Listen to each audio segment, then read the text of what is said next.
Hello, everybody. Hello. I spilled coffee everywhere. I got too excited. Oh no, Story someone of else has my to do life. the intro. Oh no. Quick, Sam, take over. You know what to do. Oh, No, hello Randy, and welcome to Nat 20 Productions Edge of Legend. I totally didn't just read the screen to remember what our show's name is. I'm not introducing myself yet, but the rest of us are going to introduce each other. Sidney, who are you? Hello, my name is Sidney Rubino. My pronouns are she, her, and I play Alona, the half-elf cloistered cleric.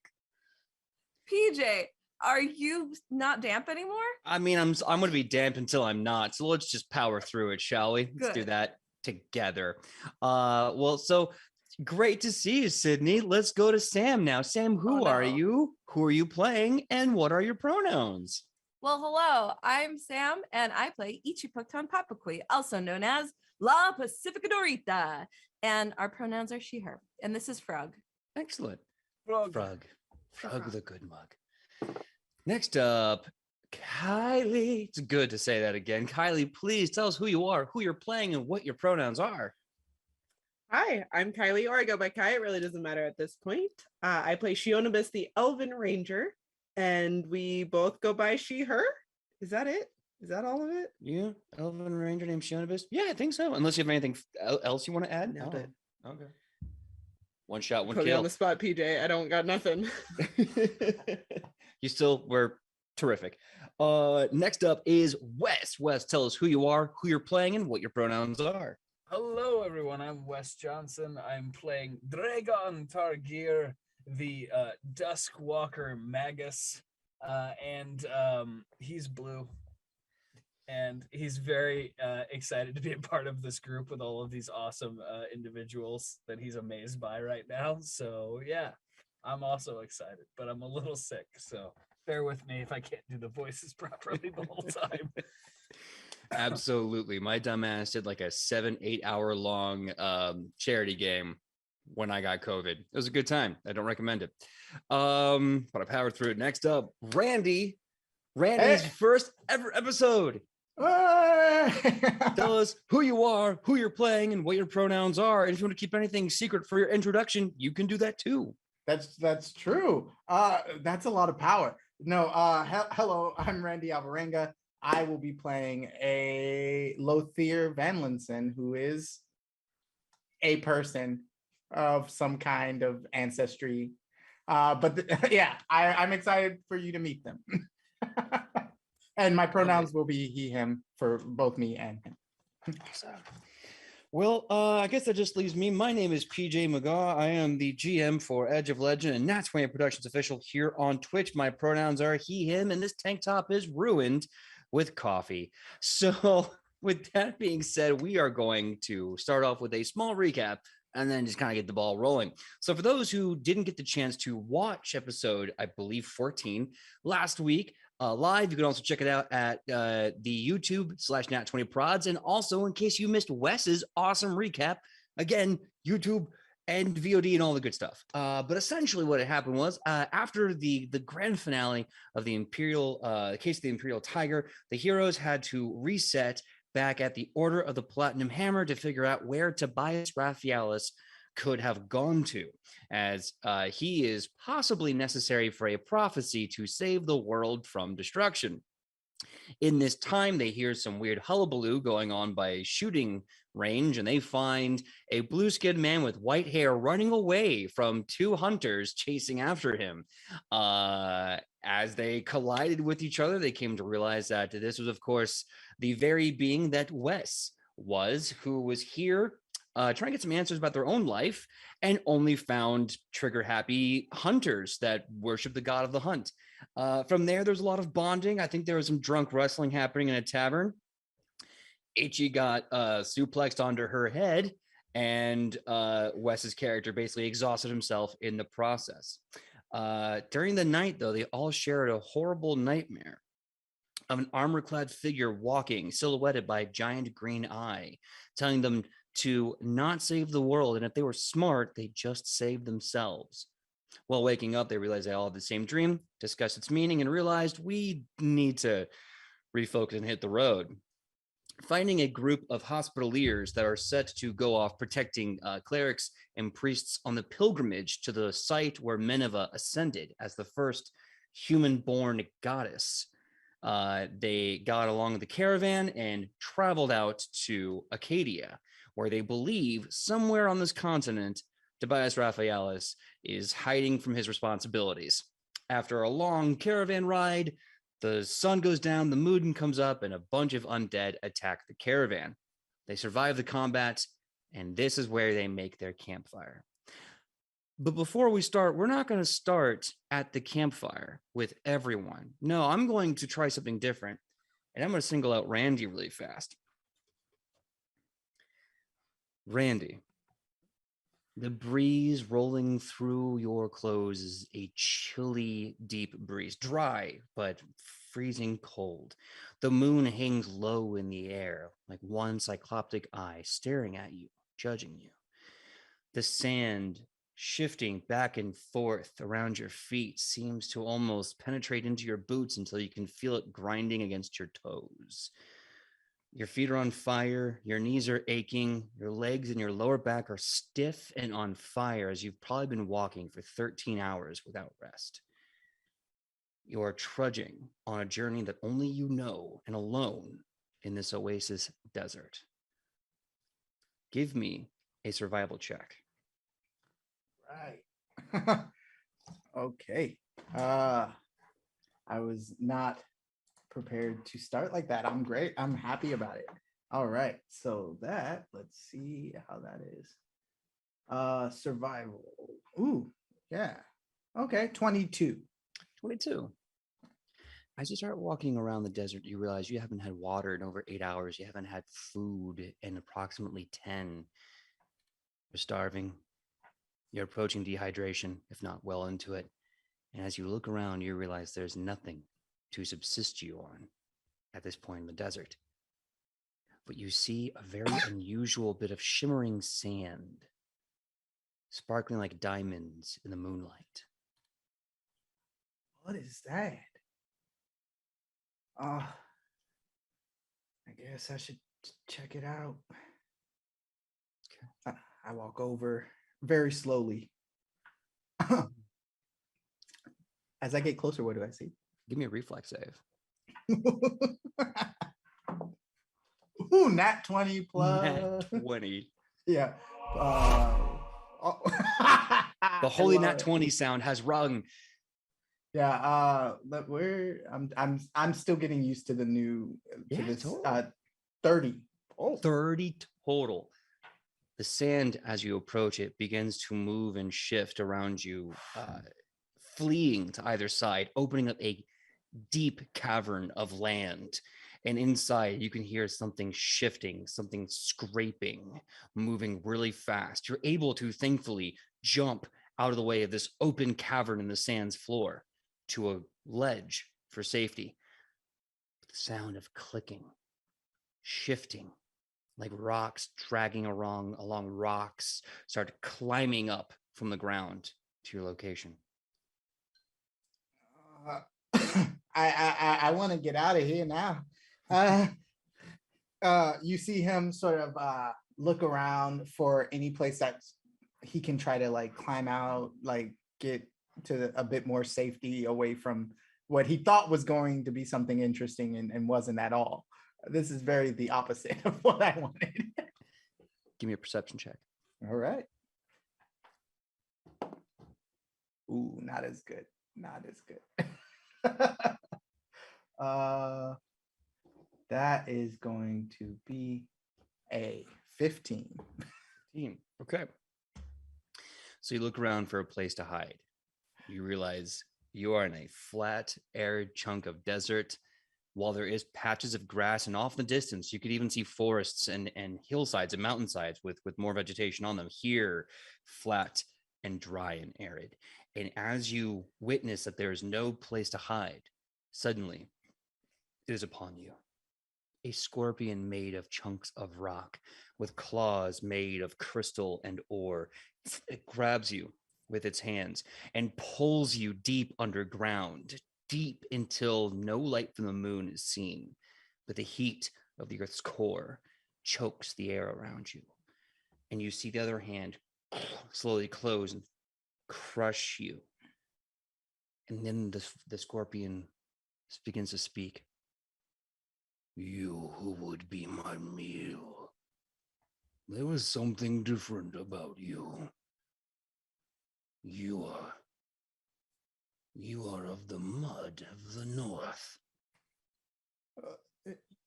Yes. That's true. I'm from Brack. Oh, please don't eat me. Please don't eat me. This will not do. This will not do at all. I cannot eat you, but I can kill you. No one can stop me from doing that. All right. If that with that, he's going to. I guess I'm. I guess I'm gonna do something to this scorpion that I didn't want to do. I didn't want to hurt it. So he's going to hold out, like try to reach for his staff, which he's holding behind his back. As he does, he's squirming. The scorpion's grip is very tight, and he's going to begin to change his shape. Yeah. Okay. Yeah, he's going to cast animal form bear. Yeah. All right. As you transform into the bear, the claws start to fail, holding back the new mass and form that's within it. And so it has to put you down. And you see the scorpion just kind of skitter back. Its massive legs just stamping on the ground. You are the chosen of the circle of mud. I thought they killed you off years ago. But you reek of the elemental. I can't touch you.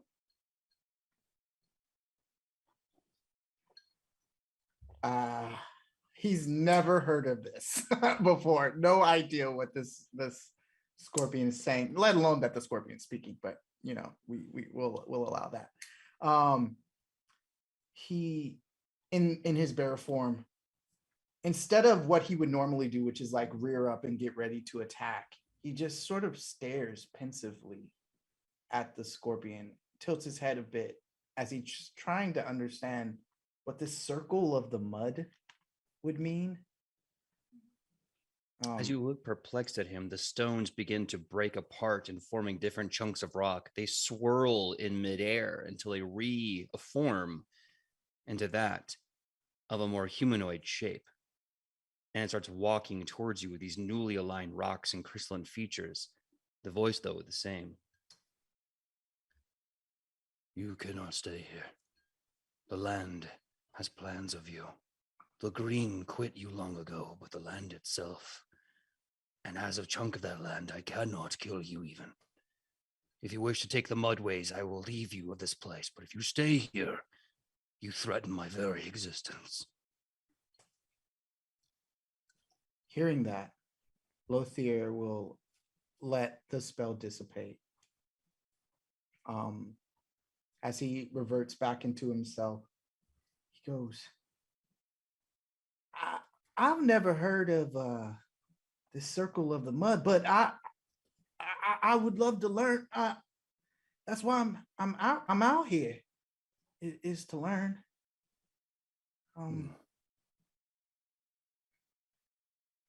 Truth be told, I'm not. Everything I know, I've pieced together. I'm not a part of any circle, not yet.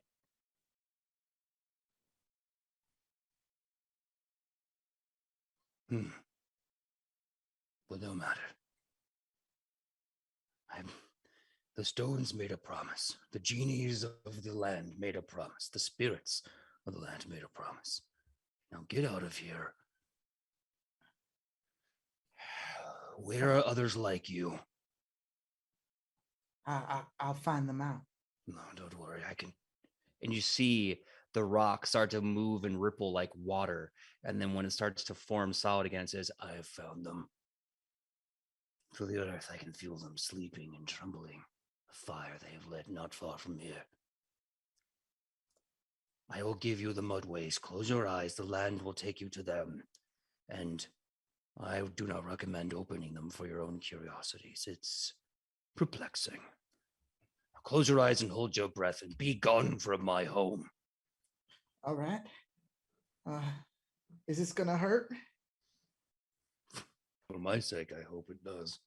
Suddenly, the earth around you just douses you in mud. You feel like there's just gallons and gallons caking on until you almost can imagine you are now the center of a gigantic ball of like gobstopper candy. And as it's hardened, it just shoots you through earth. You can hear the crunching and grinding of stone and the land as it moves around you until finally we got to the fire camp. Everyone, I want you to tell me where you're at with the whole fire thing. Did you make a fire? Are you all sitting down having dinner? Are you making shifts or watching together? What are you doing? Oh no. We want to make shifts. We should make shifts, but We first should make shifts. but first I have to say Alona tried to cook for you, Oh no. and I'm sorry. Gotta would make like a to- roll for that, right? I would Can also I? like to say Dragon would have used produce flame to help start the fire and would have been so happy to help cook whatever was on hand. So I would like to say that Dragon is just like happy to be a part of everything. So he's helping Alona make food. Oh, oh goody. Alona, give me a crafting check. I'm actually pretty okay at those. Let's see what happens. Well, Can I support at all? is Wes You- gonna assist me? Yeah, I just want to make sure it's not a critical fail first. It's Oh. not. It's Okay, a 21. Okay. Yeah, you can roll to assist. Absolutely. Okay. I have a 16 on roll in crafting. Okay, 16 total. Cool. So with the 22, the meal you make is very good. It's not like 5-star dining and it's not undercooked and foul. It's this nice little median of just right. Describe for me what the meal is you're making for your friends. All right. So the chef of the group has ascended, as Reef Psyche so eloquently put in the chat. So Alona's scrambling to see if she can remember any bit of advice that Rufa gave her to kind of like be like, okay, this spice means this. I know he made boba once. That's not going to work in this, or is it? And she's just going to go through all of the things in her brain to sort of see what they have and come up with the Alona special, which is, I have no idea, but it looks like mush, The not boba the soup. badger. It looks like mush, and it tastes good. Ilona, Yeah. this is good mush. Thanks. Alona looks at. He's just gonna put up like a little high five. We're gonna. It tastes good. That's great news. And yeah, I would like to think that pretty much the contribution that Dragon was giving was just like throwing bits of dried meat into whatever it is that Alona was making, and maybe like a little bit of spices every now and again. Just That, throws that was his whole jerky. that was his whole contribution, was just like throwing extra things that he had in his packet. I actually love that with my entire heart. Brushing the lint off as he does it. Yeah. Like, you see him just blowing on the bits of jerky, just like into the pot. I want everything Alona makes to just be slightly floral, and she doesn't know why. I didn't add any flowers to this. Funny, it has a hint of lilac. I don't. Really, I'm getting like dandelion. I've never eaten dandelion before. How do you know what dandelion tastes like? Have you not eaten one as a kid? Just me? Okay. He's gonna Dragon's gonna Whatever. take a handful and take a bite and be like, I'm getting Rose. Yeah, I We can had see that. Rose? Yeah. Looks at Morel.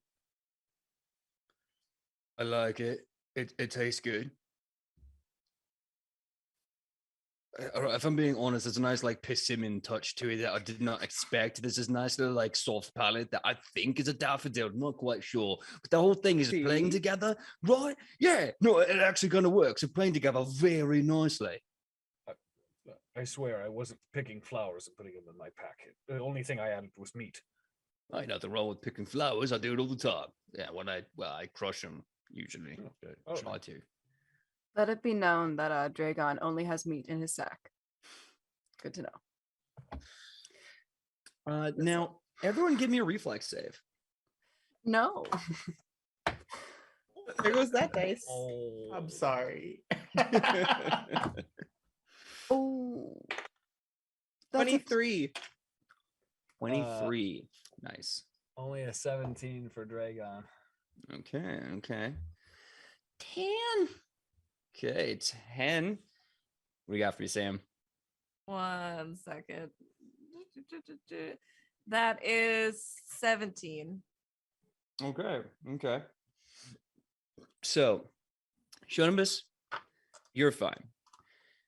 Everyone, the ground rumbles violently until all of a sudden, you ever seen like when someone hits an oil well and oil just comes shooting out of the ground, like this gigantic geyser of something? You see the ground break open and this giant geyser of mud spits up what can only be described as a giant egg of stone. It spits it up and it lands the ground with a violent shattering and crash. Spilling from this stone egg, you see a whole grown man. All of you are safe and fine. However, Sam, Wes, and Sidney, you're covered in mud. And Sidney specifically, your meal is ruined by the mud. Because you got the lowest. So Dragon is first gonna notice the man and like kind of gauge whether or not he's a threat. I don't know if you want me to make a roll for that, but then he's immediately gonna look to each of you and be like, mud wrestling? Let's make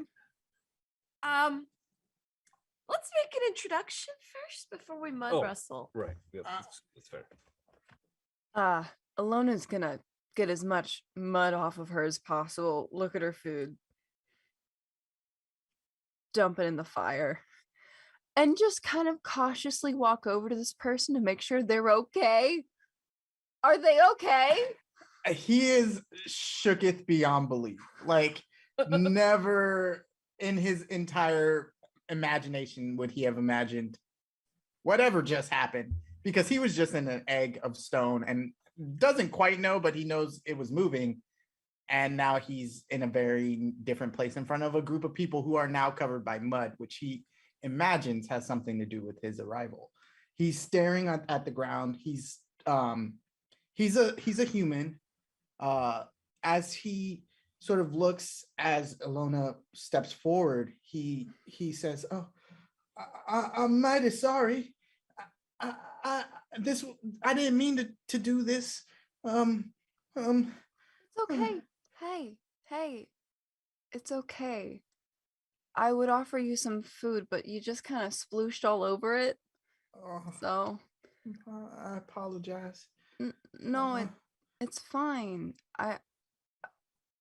This is gonna sound really weird, but I've been traveling in this desert for a long time, and a scorpion made of stone brought me here.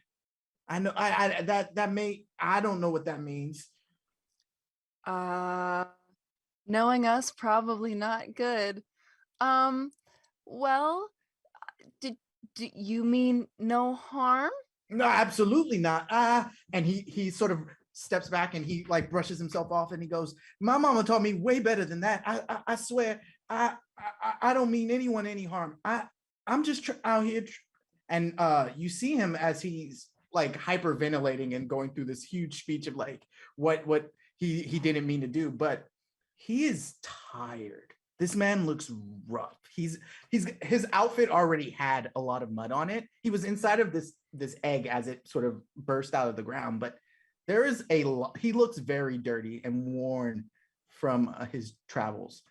And he's Ilona's gonna call over Dragon. Dragon, water, please. Oh, yeah, and I'm gonna grab my my canteen and bring it over. Here you go.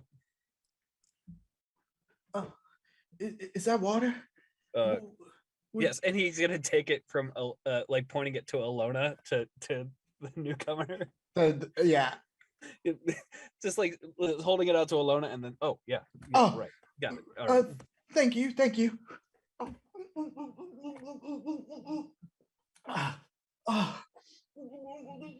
And he's just drinking as much of it as he can right now. And he goes,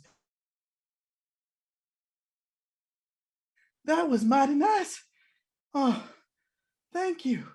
Oh, y'all are so kind. I ruined your dinner here. I'm sorry. Allow me to introduce myself. My name is Lothier Van Limson. I hail from Brack. You may have heard of us. We were once part of Acadia. Yeah, no, I've heard of Brack. I'm from Orr. Oh, I see. I haven't heard of Brack, but I failed geography. Alona, you want to like maybe check that like he's okay with like the magics that you do? Yeah. Are you okay if I look you over real fast? I mean, I did just show up in your camp, so yeah. I mean, Yeah. While I'm doing that, Dragon, do you have some more meat? Yes, absolutely, I do. And he's gonna go back to his pack, and he's gonna pull out just like a chunk of dried meat and just go and offer it up. He just smiles, the biggest smile he can, and he goes, "Are you sure this is a mighty nice piece of meat here, sir?" No, I've got plenty. Oh, all right. And he just devours it. Impressive appetite. That's what happens when you travel in the desert by yourself and you're not trying to hurt too many creatures. I could hunt if I really needed to, but I don't really try to hurt anything that I don't have to. No offense, but it seems like you might have needed to hunt a little bit, judging by how fast you devoured that. In the desert, it's hard to catch something sometimes. You're right. But by the time I felt like I needed to, it was probably already too late. I'm not the best at this traveling thing. Were you in the egg when you were in the desert?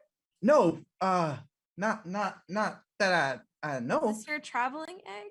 It's not anything to do with me. It was all this stone scorpion. He said some mighty weird things. And is the stone scorpion kind of like the seventh pillar? Is it like a title? I think for a it guy? might have been a druid. Oh. Huh. He was like scorpion? Like that? a giant stone scorpion. At least that's what I saw. It wasn't a metaphor. No. Oh. Can I do a religion check? Sure. Or or a regional lore check, whichever one.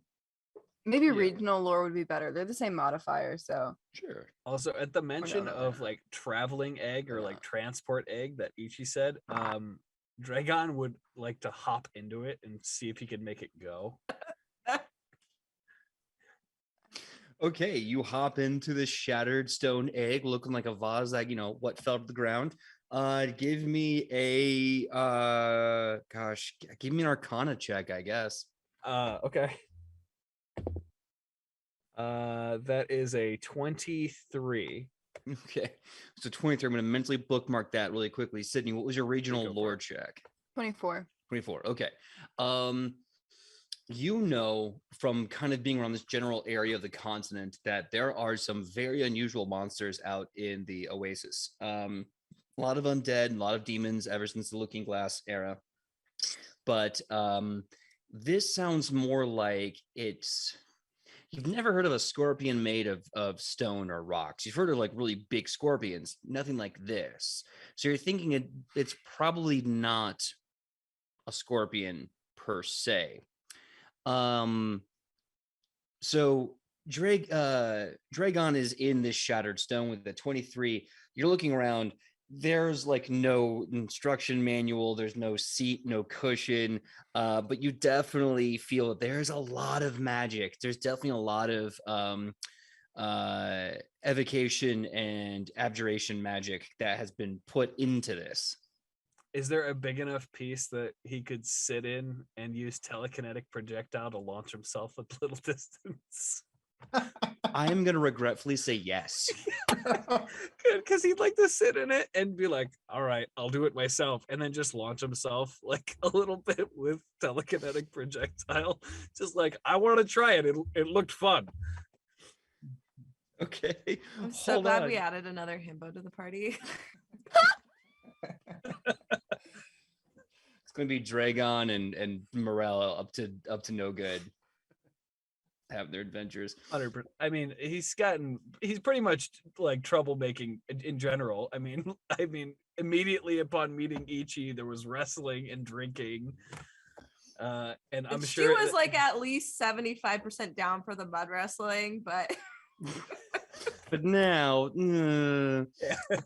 so you sure enough, you sit down, you use all your magical prowess to focus on this little seat, and you throw yourself 30 feet in this ballistic arc, which means you probably fall. And I'm gonna need an acrobatics check because you have to like survive the impact of a 15-foot drop.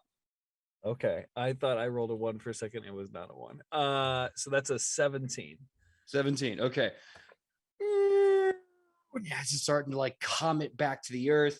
You realize this was a grave mistake, and you are able to tuck and roll just the right time to not take any fall damage. Otherwise, you would have taken about like 15, 7, somewhere in that range, 7 to 15 of fall damage from this experiment.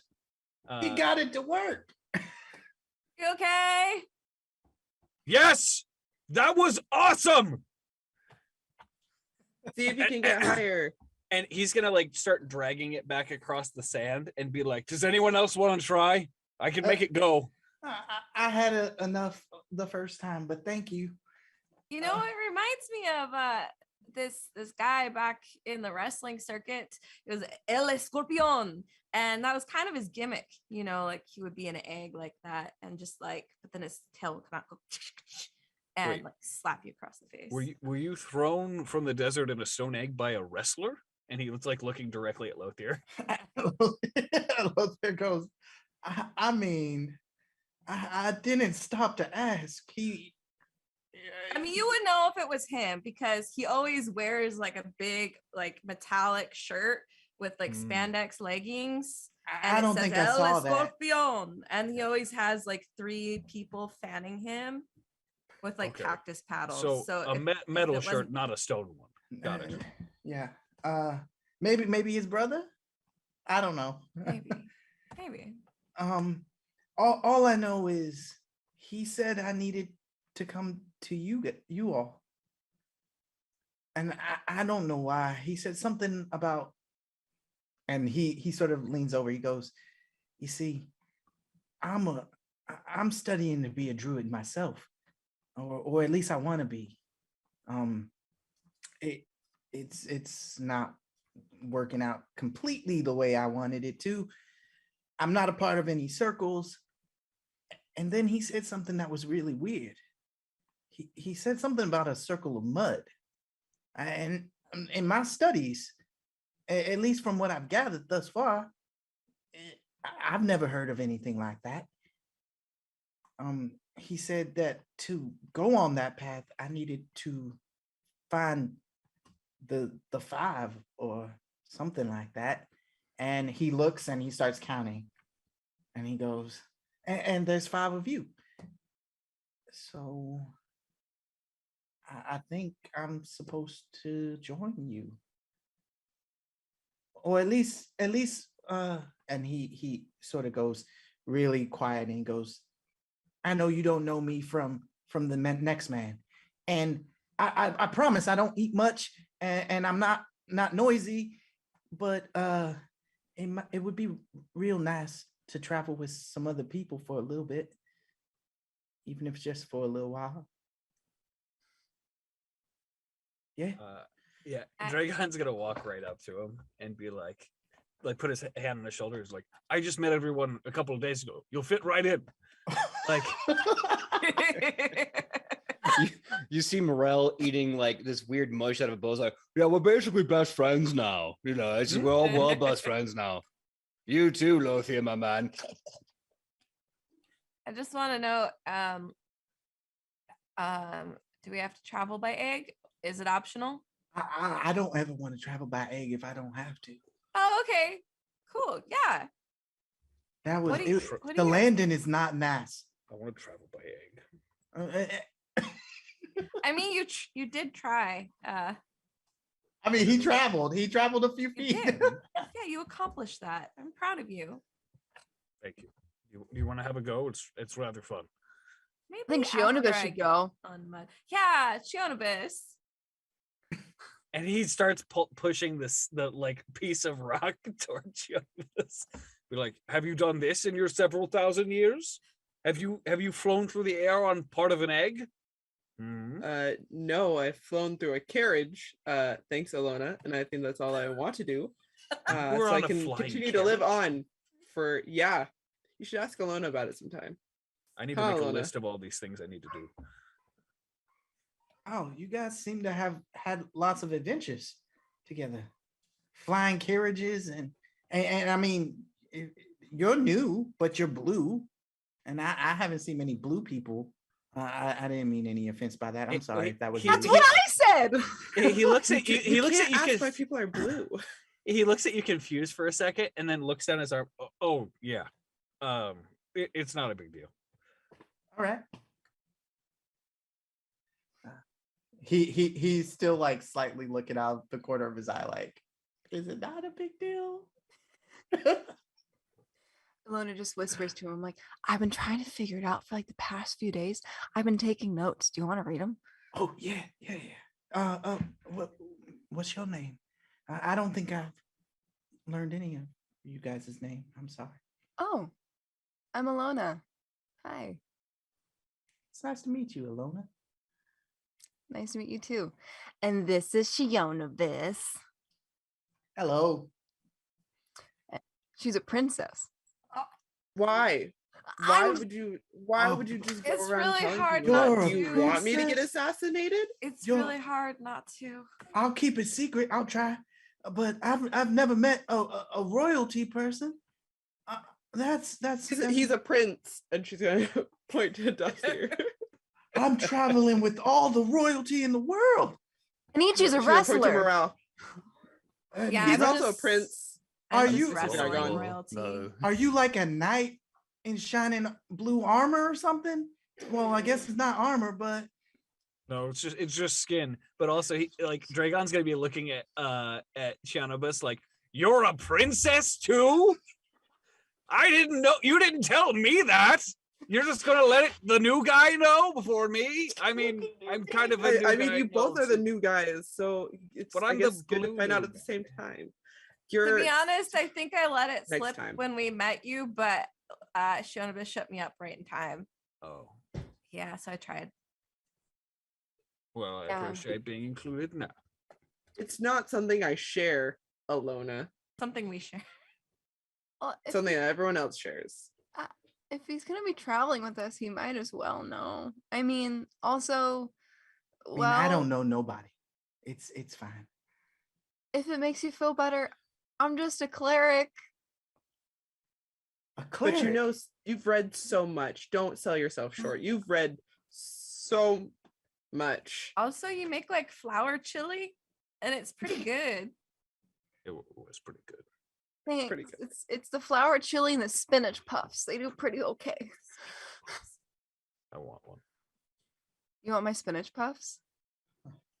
You it also sounds talk to tasty. squirrels too. You Like- can talk to squirrels. I I sure don't think do. they talk back though, do they? Sometimes. Oh.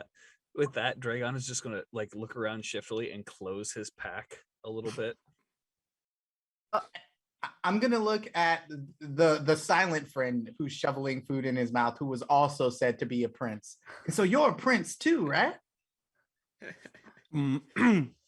Oh yeah.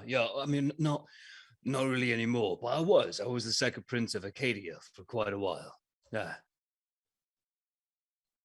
Oh, wow. Yeah. I I see. knew that one. And you're Ooh. from Brack, yeah? Yeah, I'm from Brack.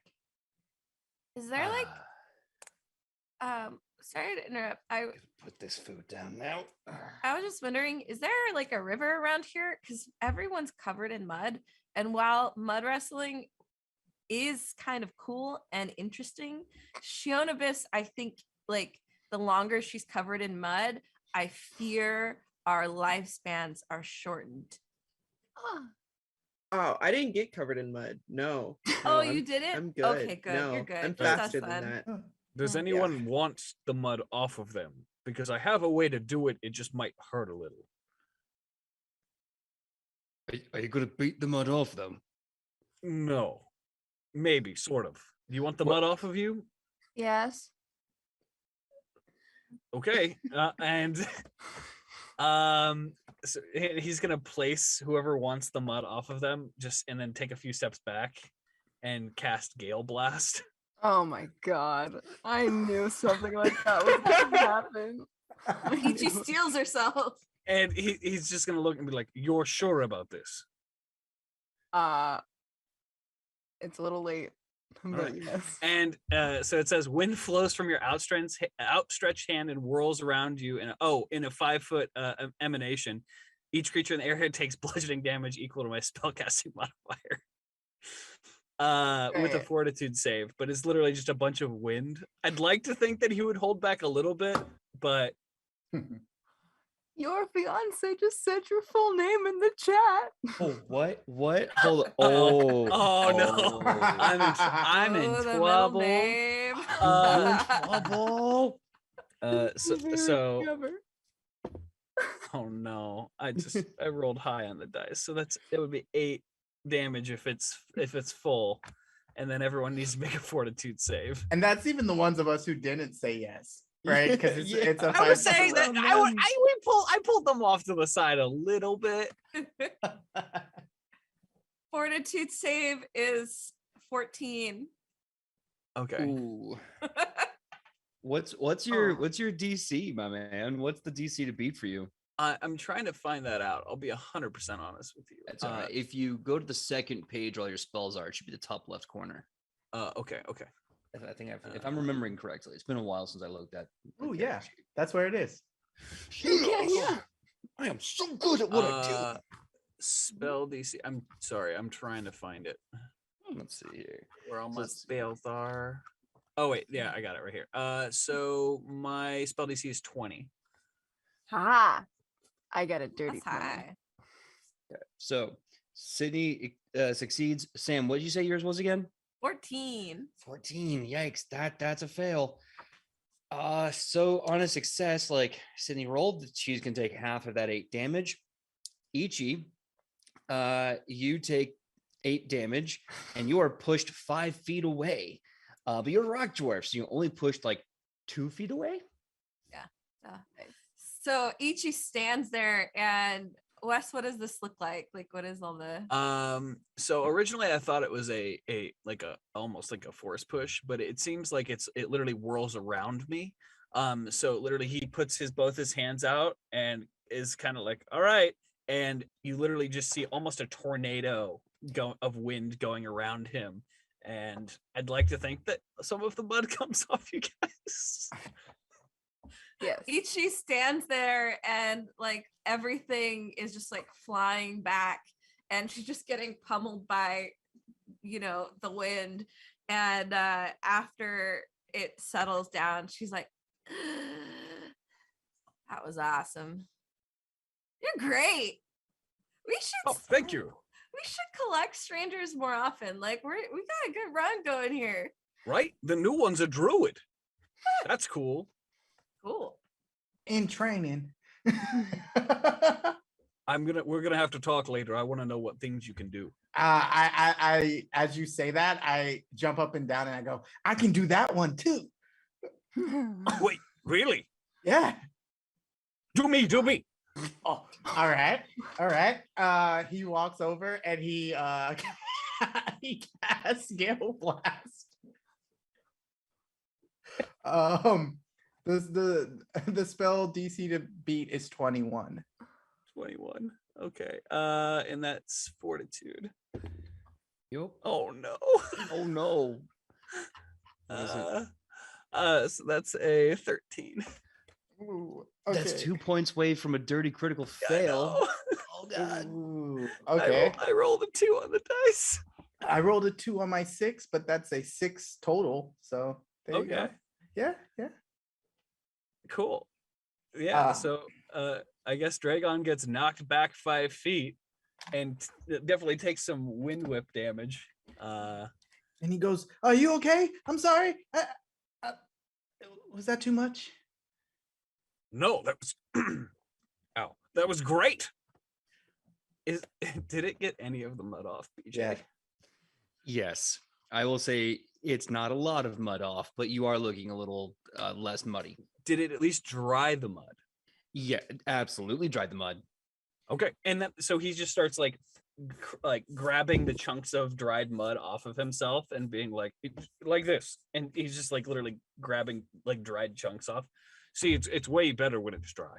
And you look at Lothier, who just summoned this like gale of wind, and whereas like some of that mud on you guys has come off, you notice on his green sort of traveling cloak and his shield that he carries on his back that the mud isn't going anywhere. It's not even technically like drying like normal mud would. It's just kind of staining all of his clothes. He just looks muddy. Yeah, definitely from Brack. Not a bad thing. Definitely from Brack. Yep. Alona's gonna do like an aside to Shionovis, like, so I don't know if you know anything about Brack, but they really don't have a good relationship with Acadia. Kind of like how Orr doesn't have a good relationship with Acadia. Kind of how most nations don't have a good relationship with Acadia. So let's see how Morel and Lothier handle this new friendship. I mean, they seem fine right now. Like that doesn't. Well, yeah. I mean, They that's seem because like they're gonna be friends. there's a bunch of himbos hitting themselves with air right now. I definitely thought you were gonna say hitting on themselves, and I was like, that also checks out. Or hitting on each other. That also checks out. So, it is a good start, but I sense a little bit of trepidation. So just keep an eye out. Make sure they're both okay. Okay. Listen, you have the best eye out of the group. Besides the fact that you're the best archer I've ever seen, you're also incredibly observant. Flattery will get you everywhere. Fine, I'll do it. Okay. Yay! Thank you. Mm-hmm. You're the best princess ever. You shut your mouth. Shut. Runs away. So as this night of introductions comes to a close, the question still remains, do you want to make shifts to see who protects the camp, or do you just want to go to bed and hope for the best that no one attacks in the middle of the night? Oh, Choices. we should take shifts. There was a person that just erupted from the earth. We shouldn't all go to bed at once. Yeah. I would say Dragon, you'd actually see Dragon be a little more serious when he talks about like, yeah, I can take first watch if everyone wants to get some rest. I'll stay up with you. There's multiple of us now. There might as well not be someone alone. That's true. Yeah. You have someone to talk to. Stay awake Yeah. easier. What if I'd you get like bored? to help too. But I shouldn't do it alone. I'm new, and I know you probably don't trust me. Well, how about you and Morel can take watch together next? Oh yeah, I don't mind. I think that would be nice to spend some time with the new guy.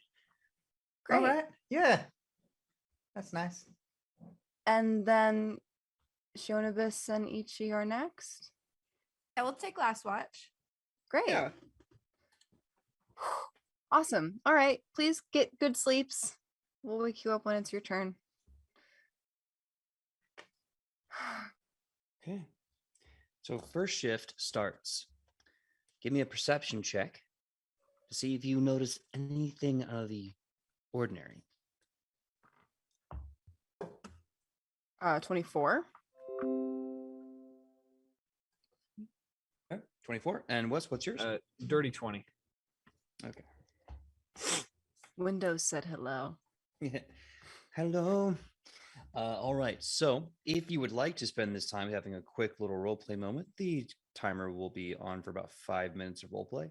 As you continue looking, timer starts now.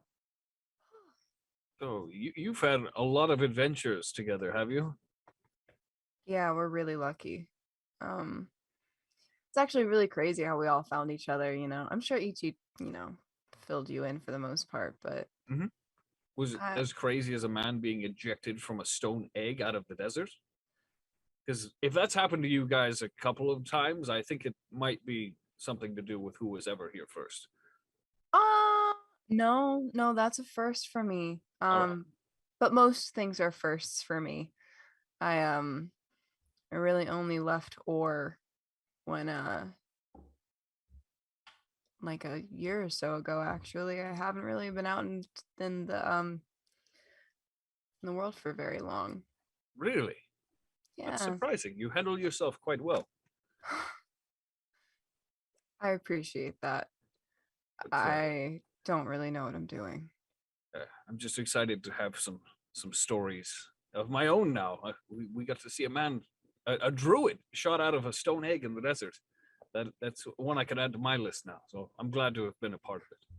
You know, I was a bounty hunter in my former life, so nothing too terribly interesting happened. Just a lot of people running away on bail and things like that.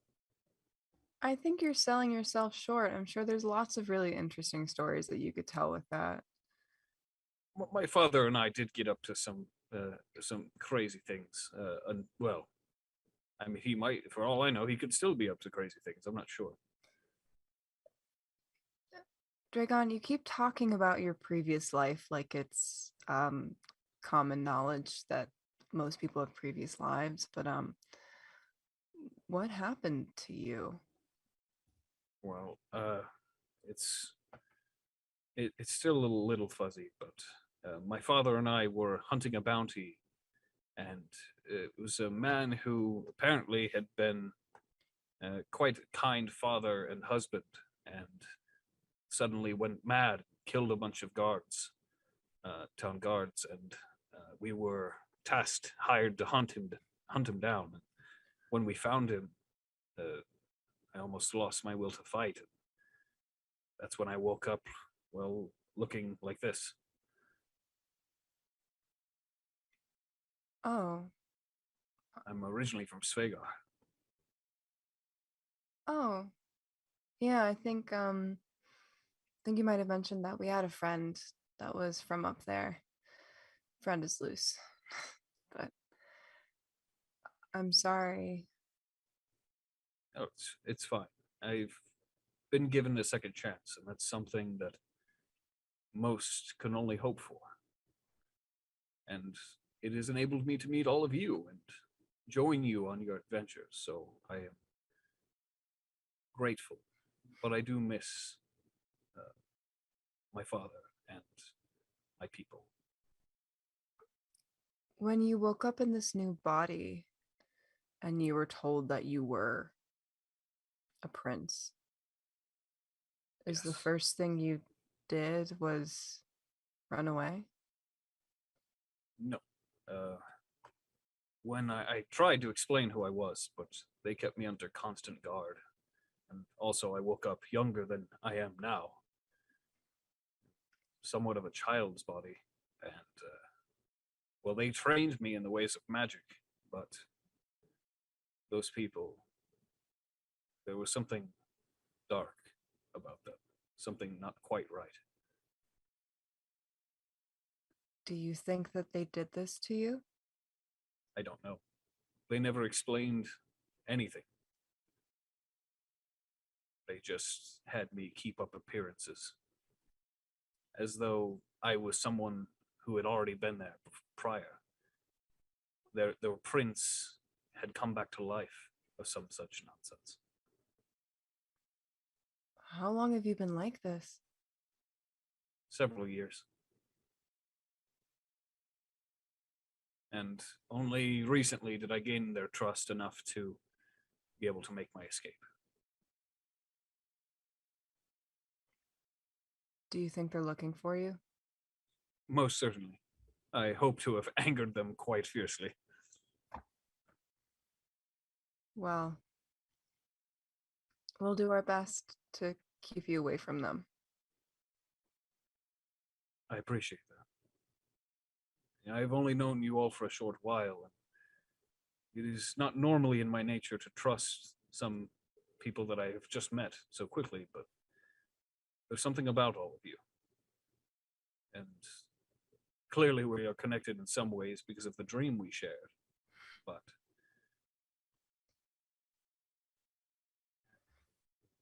I'm just thankful.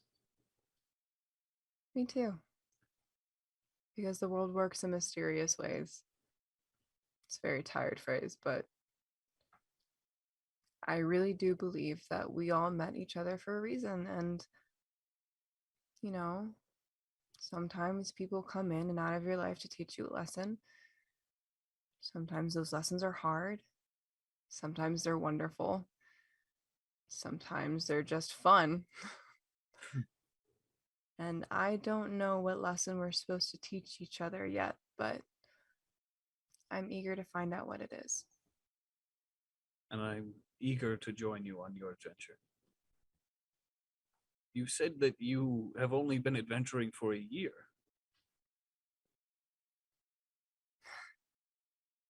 Yeah. I guess you could call me a little bit sheltered. Yeah, I was a very dedicated, I still am a very dedicated follower of Afra. I don't know if you know her. Would I make a religion check to try and see if I've heard of that? If you want to, sure. Yeah, it's only a 12. You know your homeboy Shog. Yeah. I'm sorry, I'm not familiar with your deity. I follow Shulk. Oh, you're fine. There's so many, there's so many deities, and I'm sure keeping track of your old life and your new one it's a lot. It certainly can be. But Afra's amazing. She is goddess of righteousness, light, field medics. That's useful. Very. Even though I didn't really have any field medic experience until I left, I am mostly read, studied, didn't really leave the temple very much at all. I guess What? Are you happy with your choice to leave and go out on your own? Yeah, absolutely. I didn't really have much of a choice, but it's a choice that I was excited, if not trepidatious, to make. I got a call to go. And you don't really say no when your deity talks to you directly. That's a very rare call. I imagine it is. And it's at this point of the night. Oh, it's okay. Sorry, I had to find a way to cut it in at some point.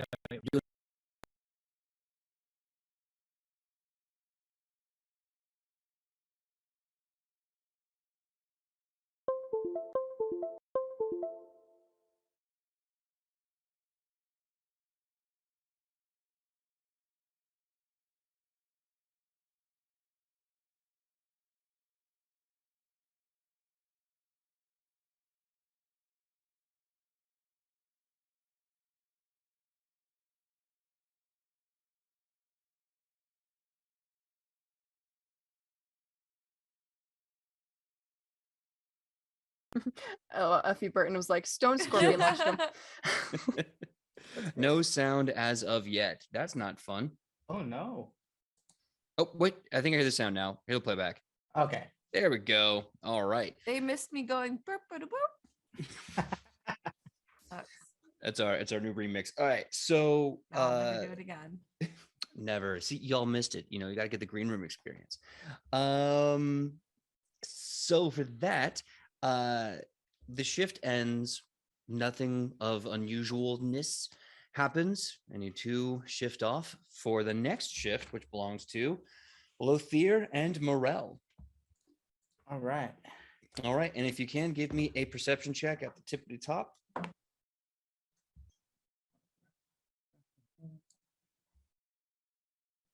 Ooh. That's a 30. Ooh, okay. Cool.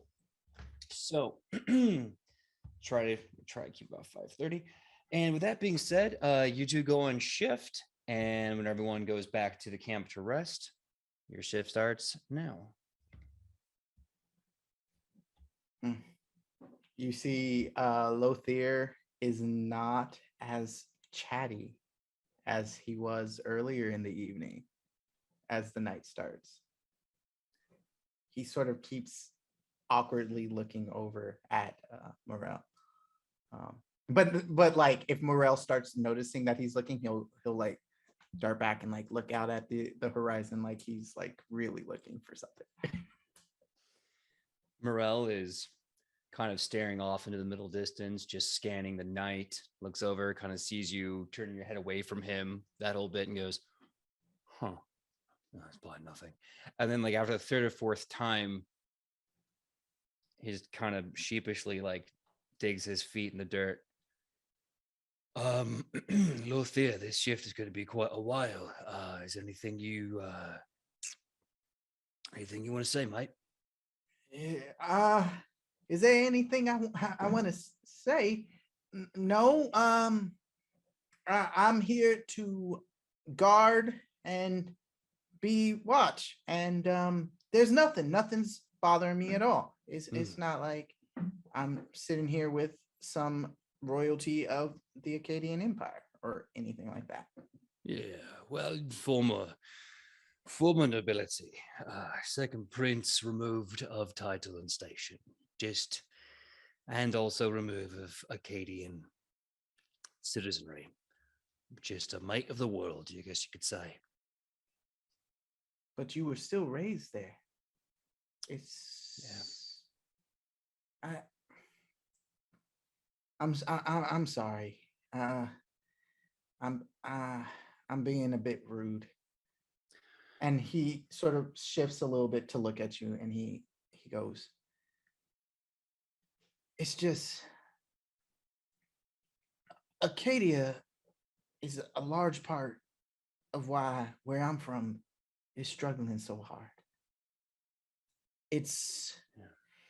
I would be lying if I said that hearing that about you didn't make me not want to talk to you. You haven't even done anything to me. But when I think about it, sometimes it just makes me so mad. Yeah, mate, I know. You're not the first, and you're not going to be the last. I remember when I was in Adolfon Prime, and I went to go learn about what it's like to worship Afra for the first time in my life with Alona. A lot of people in that church didn't want me there. And she stood up for me. And that wasn't the first time someone didn't want me in a place where I was. Because of the actions of 5, 10, 15,000 years of one nation doing their best to save the world, and in doing so making bad choices. And I'll have to carry that for the rest of my life. That's half the reason why I'm no longer a member of the Akkadian noble house. I did that for the people of Or. I gave my life for them. And in doing so, I lost my home. Joe, Sorry about that. It's okay, man. So yeah, I get it. I'm not upset. I'm not disappointed, mate. If you wanna rail at me, just yell at me about everything that's going wrong. You know, you can't do that, mate. It's not that. It's that I'm out here trying to learn how to help heal the land of where I'm from, if I can, right?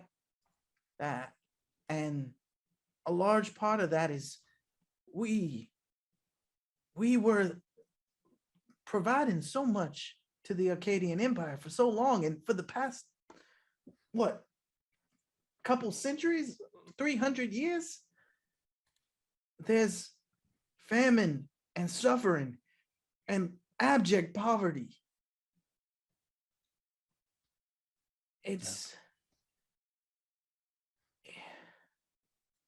not you.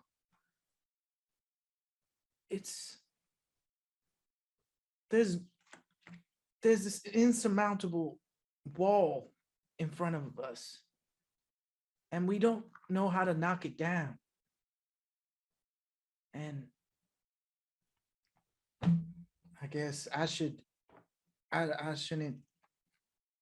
I have no right being angry at you for being where you're from, where you're from. But if you can travel with someone from Or, then I should at least try to get to know you a little bit better, I'd imagine. Wow. It hasn't been easy. It's been a blessing, though. A lot of learning and forgiving has gone into a lot of it. And we can't... All I'm going to say is this, mate. If there's a way to fix what's happening in Brack with the mud and the lack of food, and we find a way to do it, we'll do it together. You have my word on that.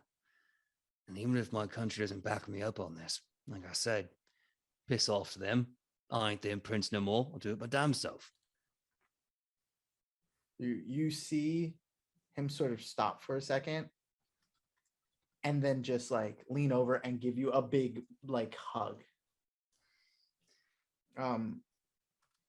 He would never have thought he would hear those words from an Akkadian, and it meant a lot to him.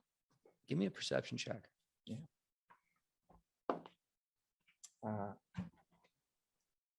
That's a 27. You feel a warmth, first a shock and surprise, and then the hug is returned with great vigor. His big bare arms wrapping you around, bringing you in tight. And then you can feel, with that warmth,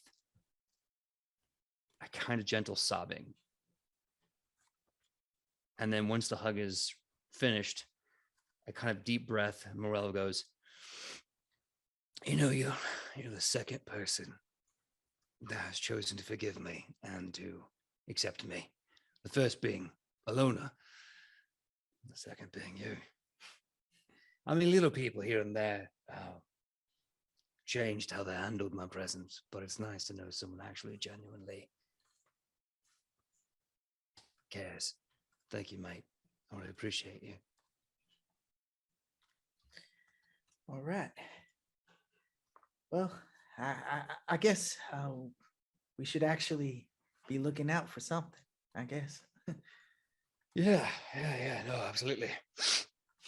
Oh, I gotta find that thing in the night, isn't it? And as you are breaking this moment, you both look off in the darkness, and you think for a second you see shadows playing tricks upon you. But then after a few seconds, you see with all certainty a body, a human form is shambling up to you out of the night.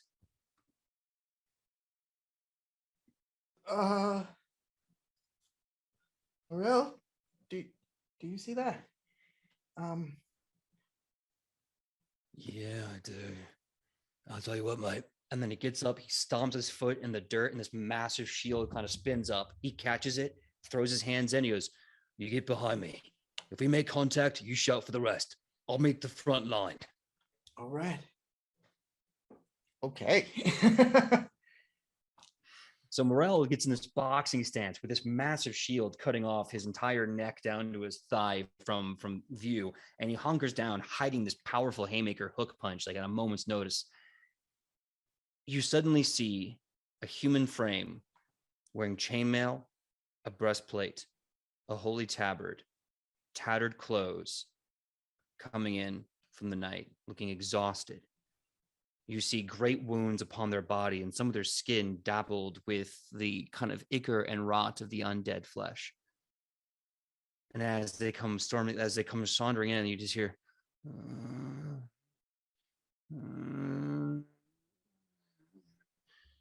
"Help me," before the body collapses into the sand, the night sand of this oasis. I'm gonna go get everyone. I'm gonna start yelling for people to wake up. Specifically Alona. I'm gonna yell for Alona because I heard cleric.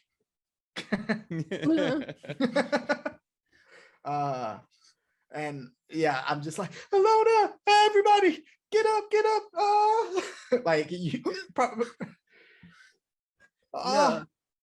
over here, there's someone who needs help. Well, maybe. Ilona immediately gets out of bed, and runs over to the collapsed person. Medicine check. Yeah, go ahead, give me a medicine check. Ugh. Good thing I've got one hell of a bonus. Hold for math, because I can't count. 21. Right. Okay. So looking over the body, you see a lot of telltale signs: starvation, hunger. You're seeing trauma. You're also seeing some lacerations, and probably bruising around the ribs to suggest light fractures. But then you also start to notice there is an undead disease worming its way through his body, a sort of flesh rot, if you will. This person has been fighting undead and not successfully, and you can tell either they've been running for a whole day in chainmail armor out in this heat, or they've been fighting all day in the heat and have been corrupted quite recently. Mm. And the look on Kylie's face when I said flesh rot disease, I love it. It just reminds me of the movie Zombie, where it's like they actually run at you instead of like limp slowly. Terrifying. Terrifying. Yeah. Can heal be used on that? Can a heal actually be used on that, or do I need to like remove undead? If Is there a you spell that does that? are, if you're using heal to heal the body and the wounds, yes. The disease, though, will still be present. I believe there's a remove disease ability, a spell, I should say, as well as certain levels of medicine skills can be used to treat disease. I am an expert in medicine. Would that do it? Expert in medicine? Does Archives of Nethys work today? I'm going to look real fast while other people do other things. Oh, okay, that's fine. While you're doing that, everyone else, what are you doing? Lothair is sort of like looking over the shoulder, being maybe slightly annoying. Like, do you think you can help him?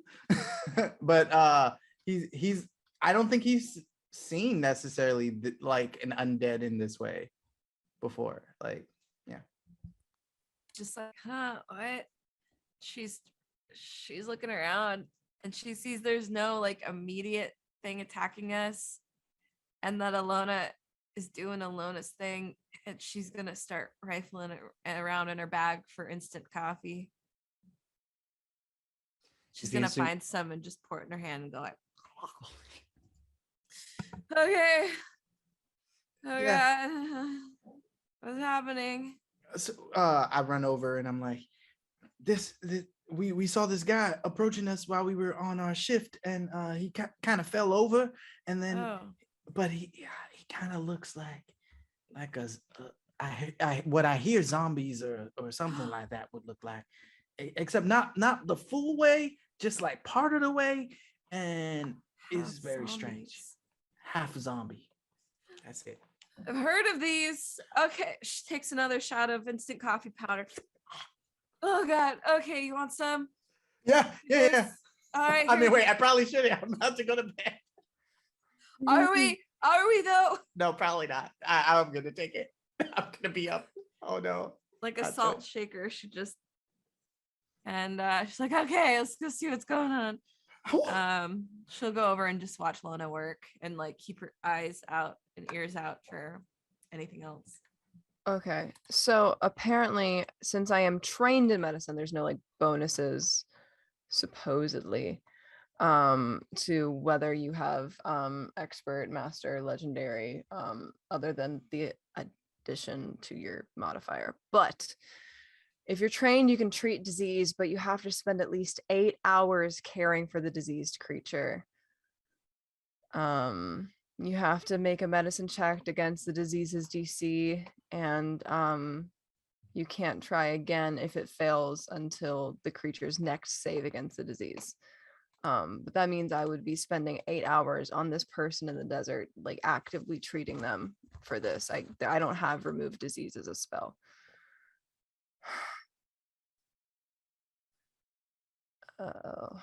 Alona just looks down at this person, just completely distraught. Religion check. Sure.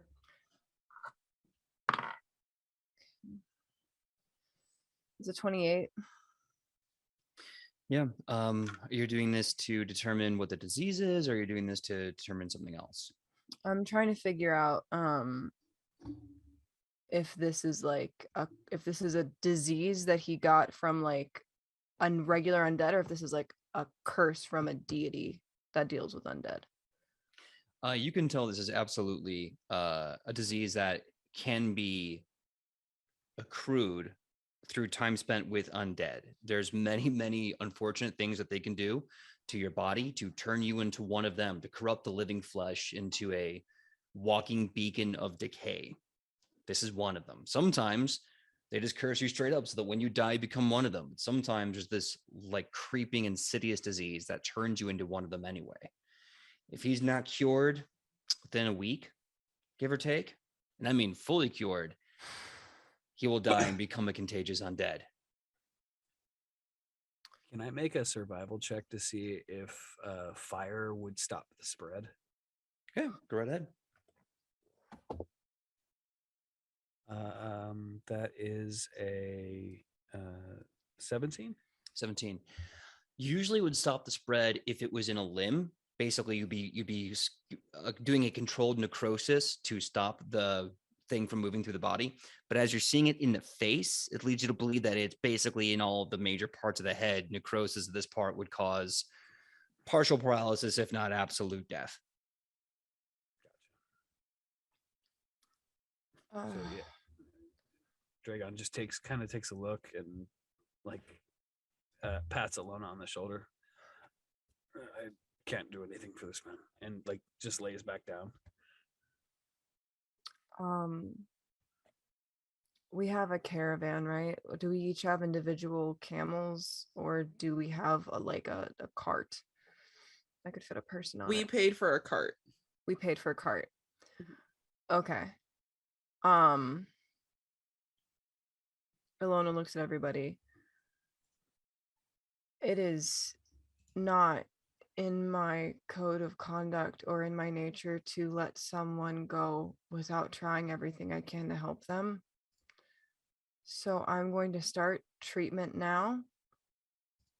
And when we're ready to move, we'll move him onto the cart and I'll continue treatment, okay? But for the next 8 hours, I'm going to be indisposed. Can I help? I know some simple medicine, herbs and those kinds of things. Yeah, Lothier, if you would like to help me, you're more than welcome. And maybe I can teach you some things too.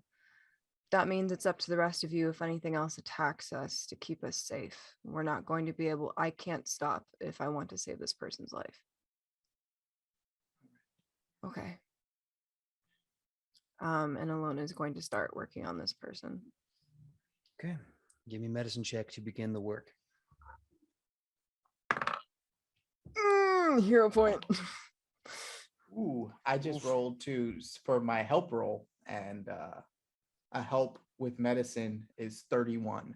Oh, that's great. I might need it with this roll. Oh, that's so much better. Oh my God. Oh, thank you, Afra, for caring about my job as a cleric. Right, that's a 31 too. Damn. Okay. Yay. Right. Yay! Teamwork. High five. Okay. So you were able to stabilize the condition and keep the disease from spreading. However, it is still localized at this point in the top. The left side hemisphere, left hemisphere of the face and cranium. You can see it's kind of moved up their arm at this point. You may have to do some sort of treatment to the arm. Otherwise, as much as it's not growing, this will rot and die. Do you want to hear the rest of the mechanics for this? Yes, please. Okay. So this happens when this creature attempts to save. So this is basically what happens. I have to attempt a medicine check against the disease's DC. If I get a critical success, I grant the creature a +4 circumstance bonus to its next saving throw against the disease. Success is a +2 and critical failure is a -2 to the disease. So if I really mess up, I could make his condition even worse. Just wanted to give that to you for fun flavor. Absolutely. He does not get a chance to roll again until the next day. Okay. So we are going to say that you and Lothier basically started doing triage right away. You are containing the disease until you can either cure it or, whatever. A lot of words came in my head. I'm just gonna say whatever for now. And so you're taking care of the person. The night goes away. Kylie and Sam, your time on shift has begun. Do you feel you have it in you to do the 5 minutes of role play? You want to go through that scene and see what you can see? I think for the most part, each would be like, a lot of things running up on us recently. Yeah, a lot of things have happened recently. She's like looking left to right. What It's do you think weird, will be right? next? Yeah, it's weird. Okay, good. It's not just me. It's God. It's a lot. It's a lot. You know me and new people. I hate them. God, it's a lot. That's why we get the princess stuff out of the way, because then they just get it. They get who you are, your vibe. I feel like, I don't know. I feel like that makes it a little worse. Because then they're like, oh my God, what do you need? Poof, what do you need? Poof, what do you need? You know? Is that really worse for you? I mean, I feel like it is, you know? Hmm. You know me, I don't like people, you know. We're too No, different. You love the spotlight. I'm not a fan. I don't know if I understand. You don't like people? I mean, that's okay. I like people when they've been around for a while You don't like people. and I get to know. I do. Oh no, it makes so much sense. I'm a people. But I like you. Did I not give you a friendship bracelet? Yeah. I have it right here. There you go. Okay. This is a lot for me to think about. You don't like people. That makes so much sense now. Oh my goodness. This is why we You're gotta get you patronizing more. me, aren't you? No, I'm patronizing myself, to be honest. We should get you more wine. That's all I can say. You know, I wouldn't ever say no to more wine. I'm going to be honest. It really calms the nerves, you know. And there's been a And lot of them recently. it would make all of this stranger happening go a lot smoother if we were just at the tavern, because then, well, I guess that is kind of how it happened last time. That's Not that's really. true. I feel like a little. Don't most people meet at taverns? Isn't that how this all works? I heard a legend somewhere once. Weird. Yeah. It's bizarre. Do you know what's even weirder? What? You know when we met Dragar and he was like running for his life, and that the swole warrior lady was like, I've heard of you. You're Avatar of Death. You heard that, right?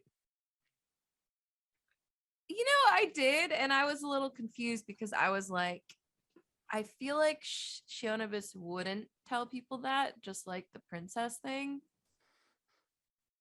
So how did they know? Are you advertising this? I mean, I didn't know when she It's a told thing? me, so I didn't know until the morning after, which was bizarre. So when did that happen, by the way? The whole, like Avatar of Death thing, like you just kind of free time, hobby? Yeah, I guess. I don't really know. I think maybe after the trial. I think when I got all that cool shit. Oh yeah, like this. Ichi Yeah. points to the choker. Did you see? I had all the skeleton hands coming out of the ground. They're like, That was the coolest thing I've ever seen. it was Really pretty adds to cool. intimidation. So you really are the Avatar of Death then. How else would you get these cool things? That's wild. I don't know. It's kind of terrifying. I'm gonna be honest. It's okay. I see dead people all the time. And that They're doesn't mostly my scare grandma. you? No, it's my grandma usually. But occasionally, like all the ancestors of my family line, like rising in a war against death itself, the Lady Muerte. But it's just something that happens. It's not really that big of a deal. And you see that like all the time?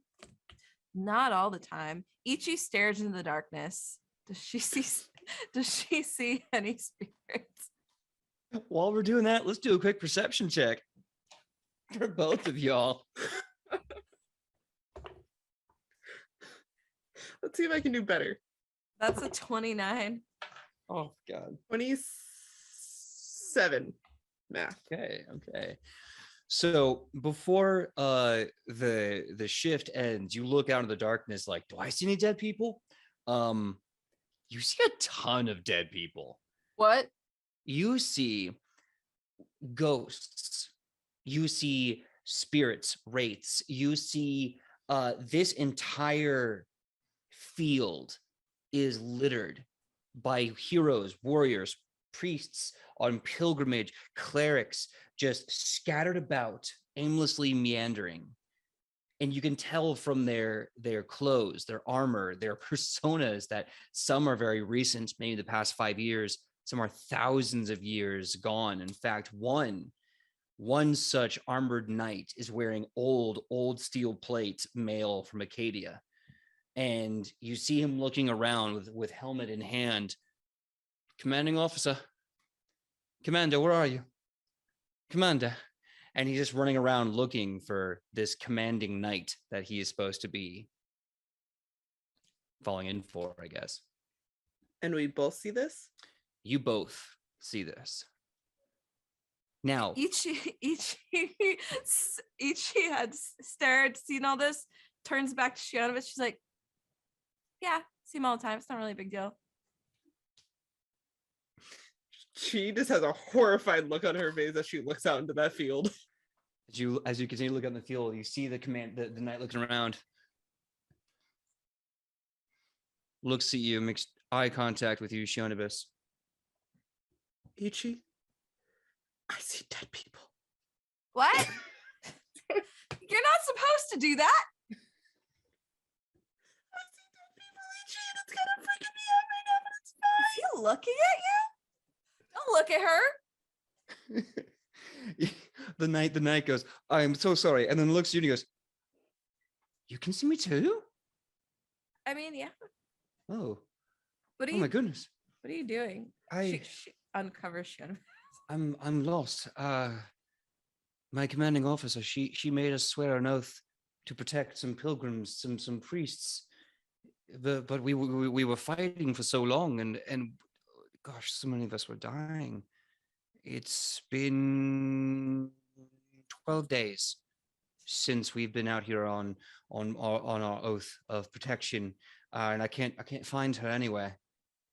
Ichi looks at the spirit and then looks at Shionibus and back and forth. So Shionibus, like, since you're kind of new to this, I think you want to take this one. I don't know if I want to. You said he's been dead for like a hot minute, yeah? You can give me a society check or a religion check, but yeah, he's been dead a long ass time. For society, do I know if the symbol of Acadia has changed over the years? Yeah, Like a time period? Yeah, you'd know that the symbology has had some slight shifting in like I think their total 20,000 years of history. It's still very similar, but like little shifts. Cool. Ooh, hero point. Oh, 28 for society. Okay. So looking at not just his armor and the clothes that he's wearing, because that's also a dead giveaway, but the symbols of Acadia that he wears emblazoned on his tabard, you realize that this guy's been dead for about 10,000 years. He died sometime around the Looking Glass era when the demons found ways to break the lines between the Nine Hells and our world and invaded us en masse. You can tell that he's a high-ranking knight. Give me a religion check with a +4. Oh, I'm not good at these. Okay. Religion? 21. Perfect. You start to piece together some stories you've heard Alona probably just rattle on about the Astrogenicon, blah, blah, blah. And you're like, okay, yeah, sure, whatever. But you remember the story about how a long time ago, some origin priests were going off to pray and reflect and reach out to the gods during the time of the Looking Glass, and how an Akkadian knight officer group was sent to protect them, and how in their desperate hours, most of the knights were thinking, this is stupid. We are literally fighting and killing ourselves to protect some weak priests when we could be back home protecting our country from the demons that are invading. And their commanding officer, one knight woman, stood up and said, no, we swore an oath to these priests that we would fight to the death to keep them alive. She had only 40 knights to her name, but the priests, appreciating this, prayed and blessed them daily.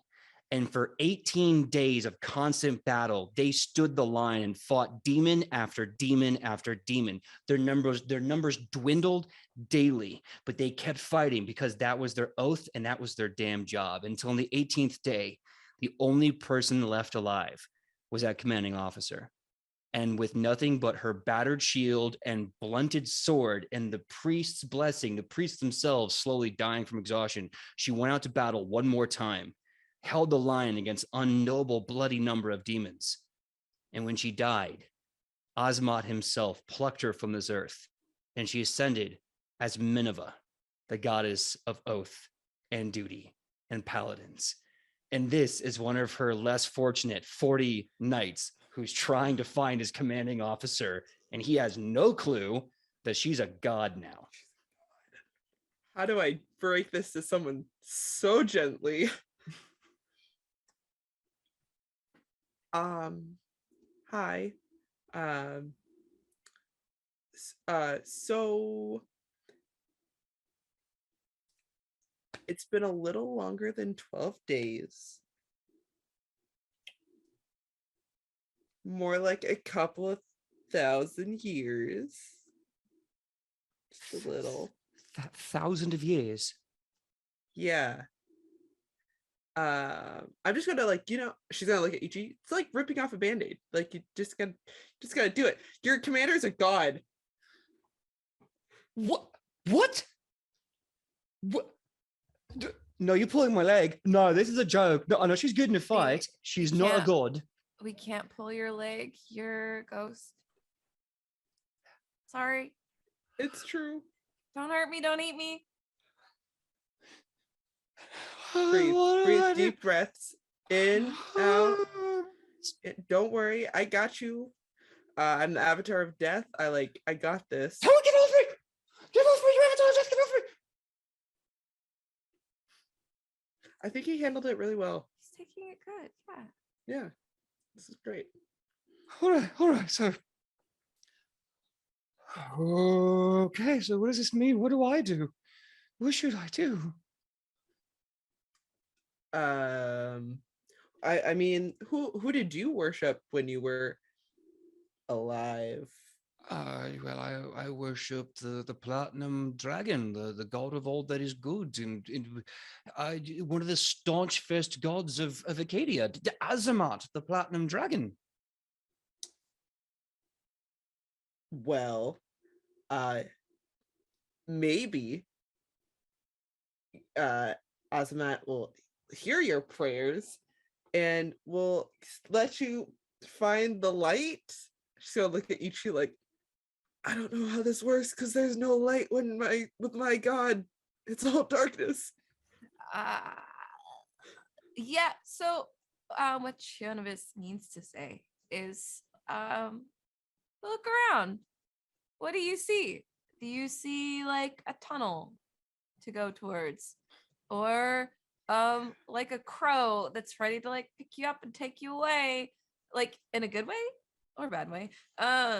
What, any like feeling? How do you feel? I see two roads, and with each there's a whole parade of people. And I see two large leaders looking very charismatic and very, very good. I see duty beyond death, exhausting but fulfilling, and honor and hard work and self-sacrifice. I see a beautiful lady, like my commanding officer, but she's promising that I can finally put my sword down. I can finally take off my armor, and I can retire to a nice gentle life. And I don't know which path I'm supposed to go.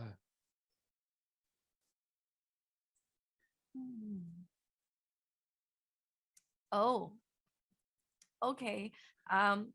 Yeah, so that's like the two sides. Yeah. Where do you want to go? Where do you want to go? I can't tell you what to do. I mean, they're both nice. I like the idea of not giving into the fight, giving it 110%. But then I also like the idea of just not fighting for once, and I can still talk to my commanding officer. Oh, smashing! But I won't be fighting. Oh, lovely. So I don't know. And Kylie, you only see the woman he's talking about, but you see her dead to rights.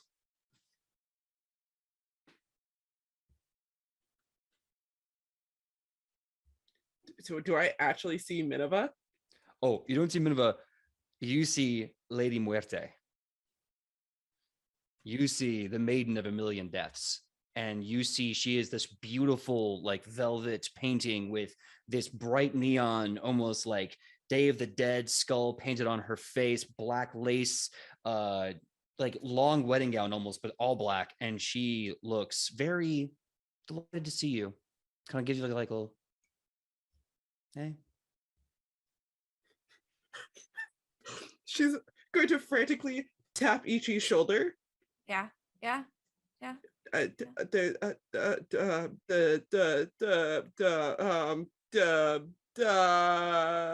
she's just gonna like Do I see her too?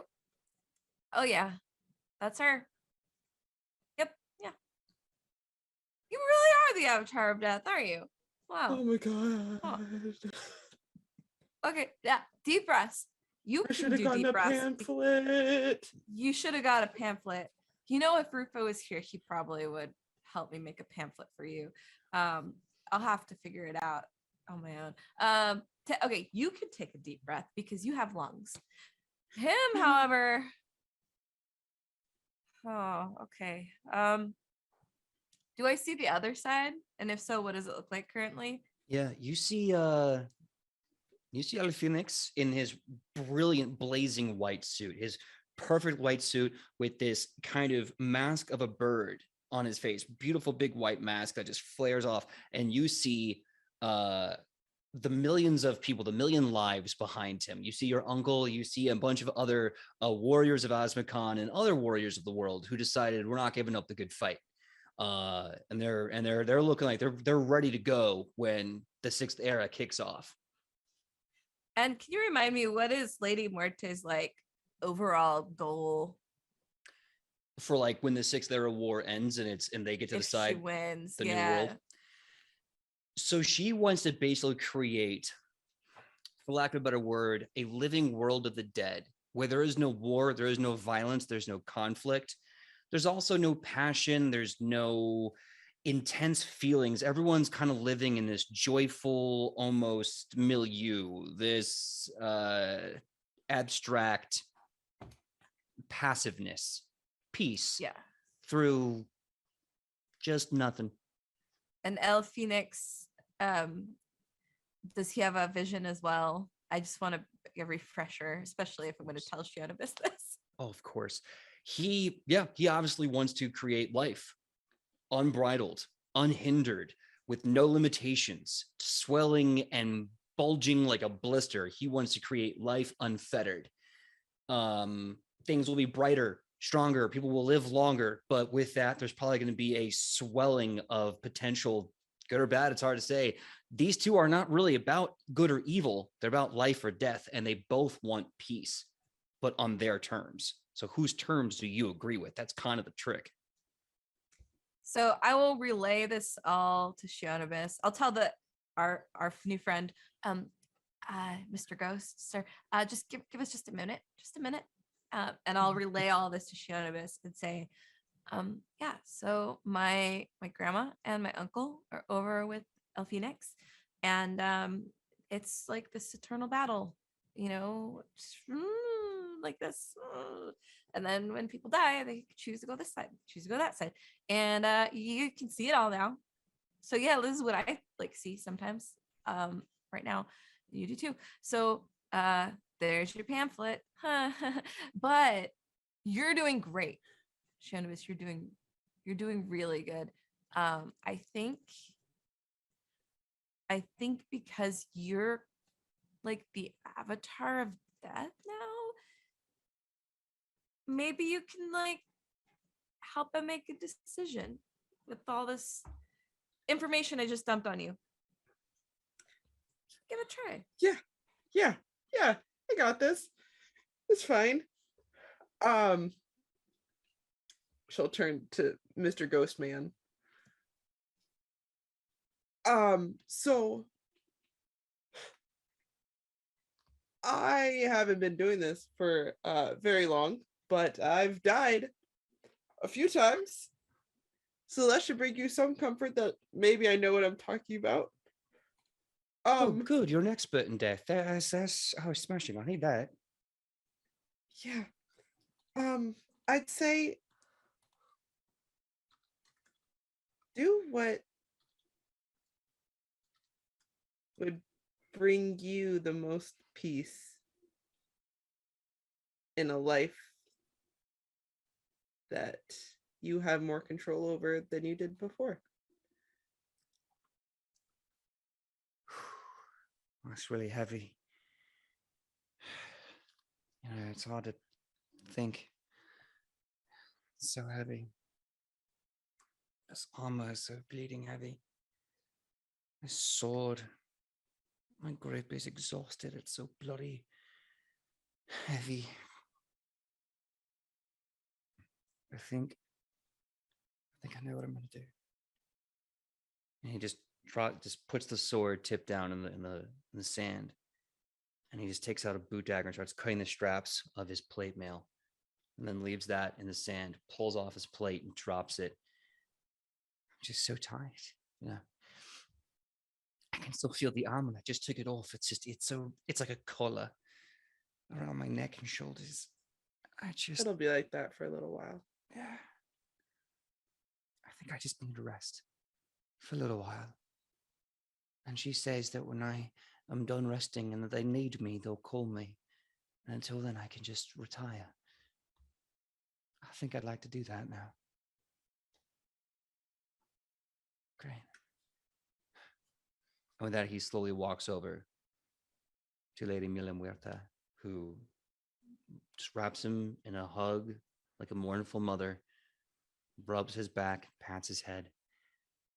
And as he looks, sniffling a tear, you see the millions dead that have chosen this. And it is a beautiful embrace, one that may not be as passionate and loud and vibrant as when E.T.'s uncle went to go fight alongside El Phoenix. But it's loving. It's genuine. Soft hug from a million people. And you can just see him slowly age to a full age. You can see his uniform turn into a long, wonderful smock. And then he just kind of nods. And then you see for a brief second a woman descend. Umber skin, olive tone, bright brown eyes, glowing like a torch, black hair poking out of a headdress with just the smallest little tuft of gray silver strands in her raven black hair. Armor still on, headdress tucked into the plate mail itself. And she runs to him. And she says, "I'm so sorry for leaving you behind. I buried you once. I'm so sorry." And he throws his arms around Minerva and he just cries as he says, "I just missed the chance to be relieved of duty and say goodbye to my commanding officer. Did we win? Did we do the right thing?" Minerva sobbing, she says, "We did the greatest thing we could. Everything's okay. At ease, soldier." "Thank you. Thank you, my commanding officer." With a salute, Minerva ascends back to the astral heavens.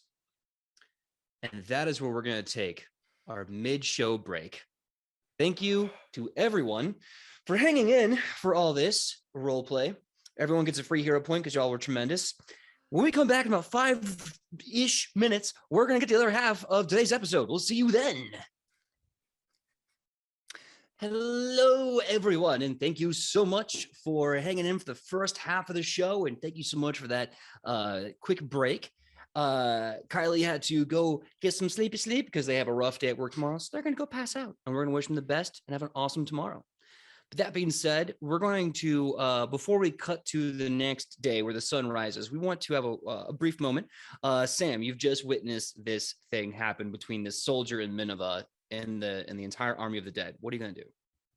Yeah, so I know Kylie's not here, but I have to do this. So after all of that happens and the scene fades away, Ichi will look at Shionos and say, "Yes, it's pretty spooky. Well," she reaches in her bag, she pulls out a thing of salt, and she just starts salt shaking a circle around the both of them. And she says, "This is how I deal with it." And she goes to sleep. You see this moment where a ghost walks up to you, like, "Excuse me, miss. Oh, you've done the salt circle. All right, I'll leave you be." And then they just walk away Done for the respectfully. night. Really fast recall knowledge raid. Thank you so much for the raid. Awesome to see you. Just got back in from our break. A lot happened. I don't even know how to update you all, but maybe we'll figure it out along the way. So with that, Sam, you all go to sleep. The sun rises the next day. No, you don't go to No, sleep. I can't go to. Lothier and I can't go Yeah. to sleep until this guy is not undead anymore. Mm. I We slept have to do this for 4 8 hours. hours. Yeah, we've got 4 hours left. So the sun does rise, and you're probably having like a 2-hour nap at this point, give or Okay. take. It's not fun. The gentleman is going to attempt his save at fighting off this disease that's slowly turning him into an undead thing. Does he get a +4 because we did so good the last time? We both rolled 31. We did. We did so good the You last did. time. You really did. Did he roll Oh no. real bad? Does this man need a hero point? He He succeeds on critically his failed. own. Oh, Oh. you scared me, you little turd. Yeah, that was that you did that very well. He you can tell by looking at him that he will still require a few days of observation and possibly medical assistance, but his disease has dialed back from a stage 3 to a stage 2. If it goes to stage 5 anywhere in the couple of days or week or whatever he needs to fight this disease off, he will instantly die and become an undead monstrosity, a Oh, virulent undead monstrosity. Yeah, Great. no, don't like that. cool. All right. Is he conscious enough to have a conversation now, or is he still like out? You get the feeling that he is capable of small conversation. He's a little delirious, he's a little tired and fatigued, but he could probably have like simple conversation with you. Okay.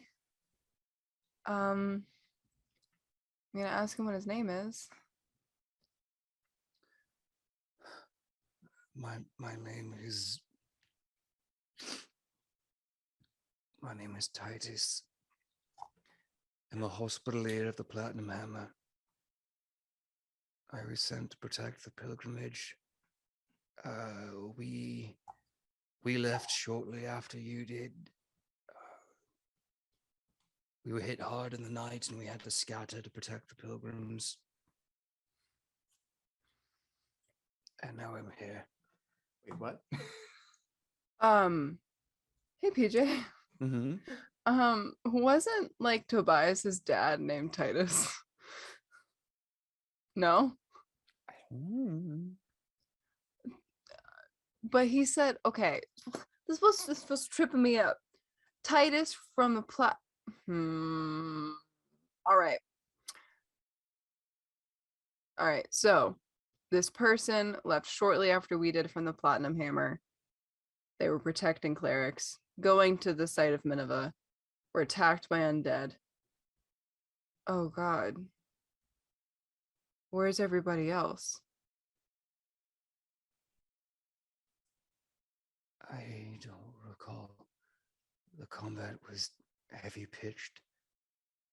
I felt this horrible burning in my arm. I started becoming woozy, fatigued. And in the middle of the fighting, I became delirious. I don't know. If it wasn't for you, I'd probably be an undead monstrosity in this waste, this oasis. PJ, can I do a survival roll, maybe? Or a nature roll? Whatever I would need to track where this person came from, because we need to see if there's any survivors. Yeah, survival check to track back to his camp. Okay. Can I get Lothier's aid? Yep. Um, I am rolling fire tonight. Yay! That is a 31 on a survival check. Damn! You know these deserts just like the back of your hand, which is good because I only rolled a Because 19. I almost died in them. Yeah. Yeah, I only got a 19, so that 31 helps so much. Thank you. Okay, so you're able to kind of get a general idea from the direction he came into your camp and from some of the wandering. The footsteps at this point in the day are basically gone. But just from that alone, you can surmise they're about a good hour to 2 hour walk to your west flank. You can probably go on in your caravan and go check on them lickety split. Yeah. How long would it be with the camels and everything? Because that would kind of cut down on time, right? This guy was wandering on foot, but when we have, you feel me? Yeah, absolutely. Yeah, no, on Camelback and in your caravan, that would probably take about 45 minutes to an hour 15 for whatever reason you have to stop. I'm gonna take this information to the rest of the party and kind of explain what's going on. We might have some very injured people out in this desert, the ones that were on the boat with us when we got to Acadia.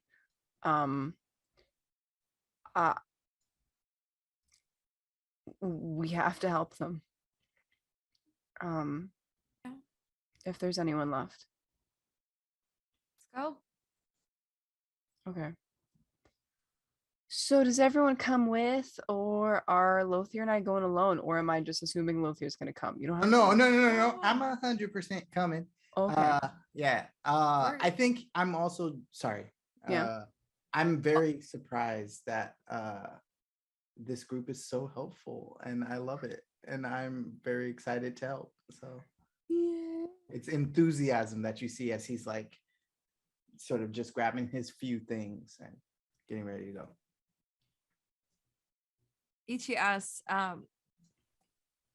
so he's a hospitalier, like Tobias?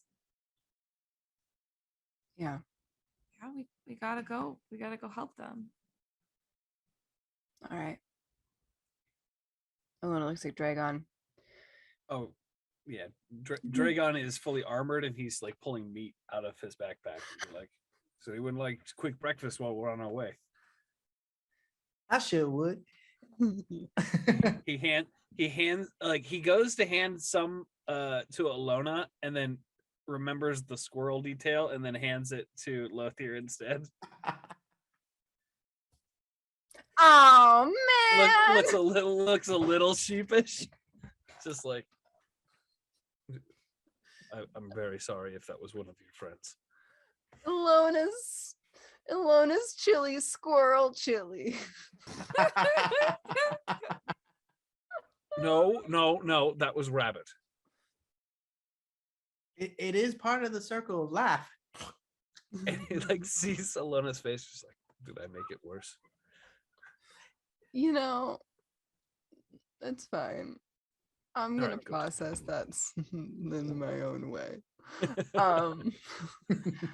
So we go to help the people that may or may not be dead. Yes. Cool. We go do that, PJ. Okay. So you get on your camels and your caravan and your carriage of the caravan, and you go back. About 30, 45 minutes, about an hour passes. And you eventually find the detritus of a camp. You see what was probably at one point a campfire, destroyed, knocked over, the fire smoldering with a faint wisp of smoke. You see a few makeshift tents that have been either torn in half or knocked over entirely. And you even see a circle of stones and cushions used for either a boundary or a seat or both. Give me a perception check, unless you want to just look for something specific. Yeah, I would say Dragon, knowing that he's looking for potentially injured people, would want to look around for like clumps of sand that would have been held together by blood. So he's looking for any like paths for injured people. So I'd like to use survival if possible. I think in this case, perception will also work for that. Okay. if you want, yeah, I'm He's gonna trying say to- go with perception. Perception. Okay. I'm using my hero point for my perception because I rolled a 1. 19.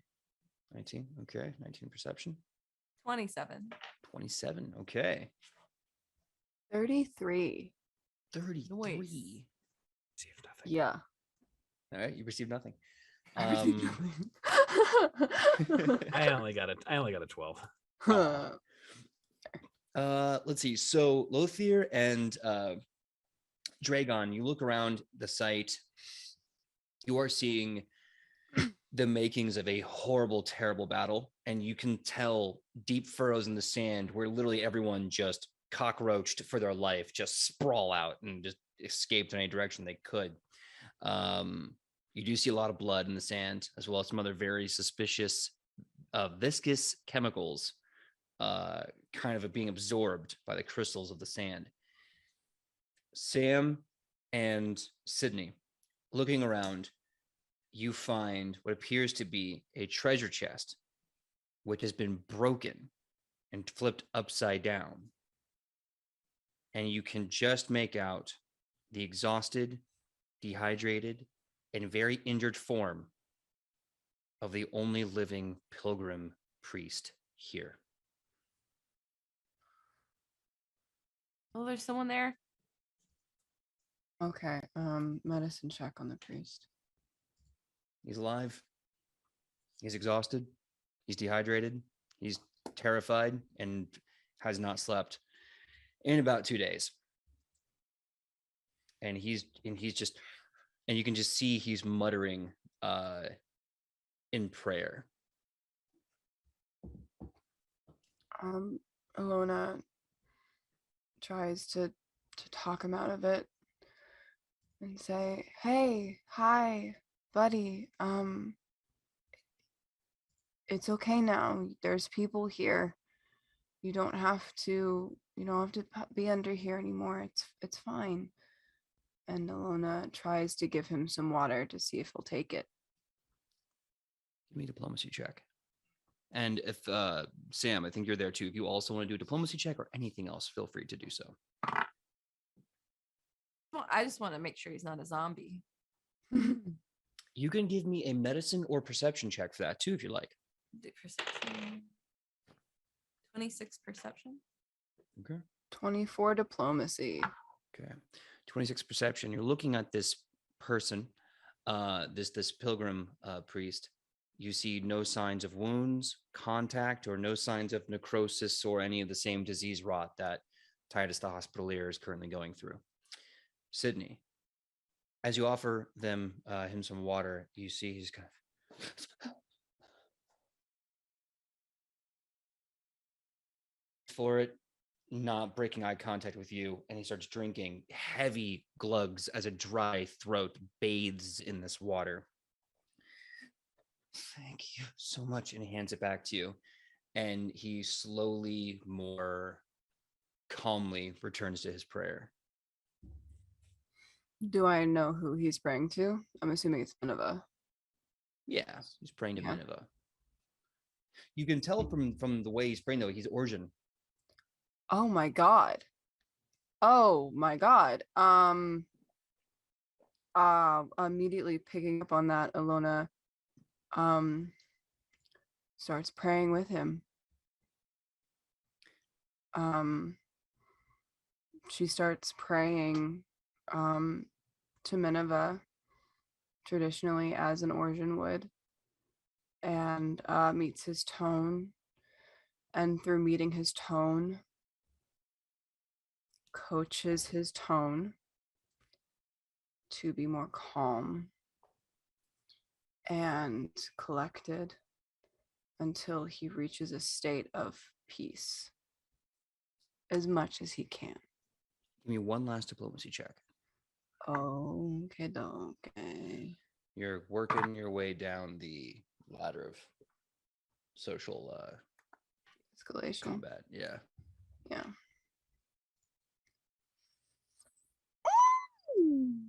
How's a 22 do? That's great. Great. You're able to calm him down. he matches your speed, your breath, your rhythm of prayer until finally he just calms down and obviously very emotional at this point. He just says, "Is it safe? Yeah, I'm guessing it's safe. Is it over?"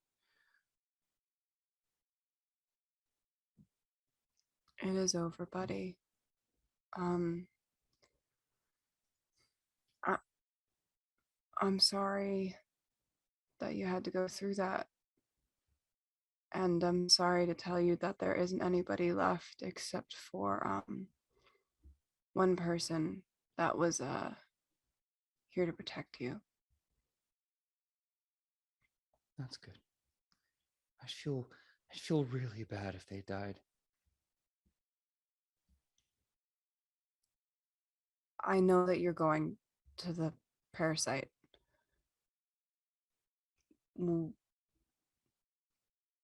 We can take you there. You'll be much safer with us.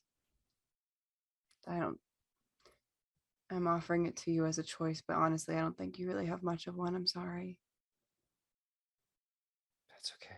I should finish the pilgrimage. I made a promise. I'd swear an oath. Minerva doesn't take kindly to oath breakers. I'll go.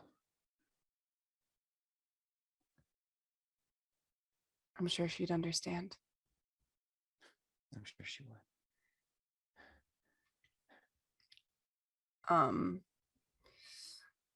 Alona turns the rest of the party. Slight change of plans. It's really important that these people get where they're going. And if Tobias were here, I know he'd want us to help. Lothier, I know you don't know actually why we're here because we just met you, but we're looking for our friend Tobias, who's also a hospitalier of the Platinum Hammer. If we're lucky, maybe he's at the sacred site. It's probably the last place he'd be, but he'd want us to help. PJ, would Alona know, and Lothier and Morel, would we all know where Minerva's site is since we're from this area? You would know about it loosely, like knowing where the St. Louis Arches are or knowing where the Staples Center is in Los Angeles. You know vaguely where it is, but you don't like have the coordinates or the directions, you know. But you know who would know exactly how to get there? The man whose job it is to make sure people get there in one piece. Is he well enough to guide us? If these rolls keep going well, he just might be. Okay. Let's keep doing good, Randy. All right. We're gonna saddle him up. Can he sit upright? Oh yeah. Okay. He is very happy to sit upright. He was in the fetal position for about a day. Okay. All right. So we're gonna put him in the cart, both of them in the cart, examine wounds, treat them, and they're gonna take us to the site. How far away is the site from this location? You ask the hospital there, correct? Mhm. Yeah. He says, we just had the first leg of the journey. It's about a week hike in one direction. There's a bunch of small towns that we stop at to get supplies and water and rest, not on the ground. And if we keep going, we will eventually end in in Or proper, where usually we rest for a week before going back. So you have about another 6 more days journey. No, I'm sorry, in our world. So you have another 9 more days of your journey to get to the site. We have to go through Or. Oh. Okay. Yeah, of course. Well, we should get going.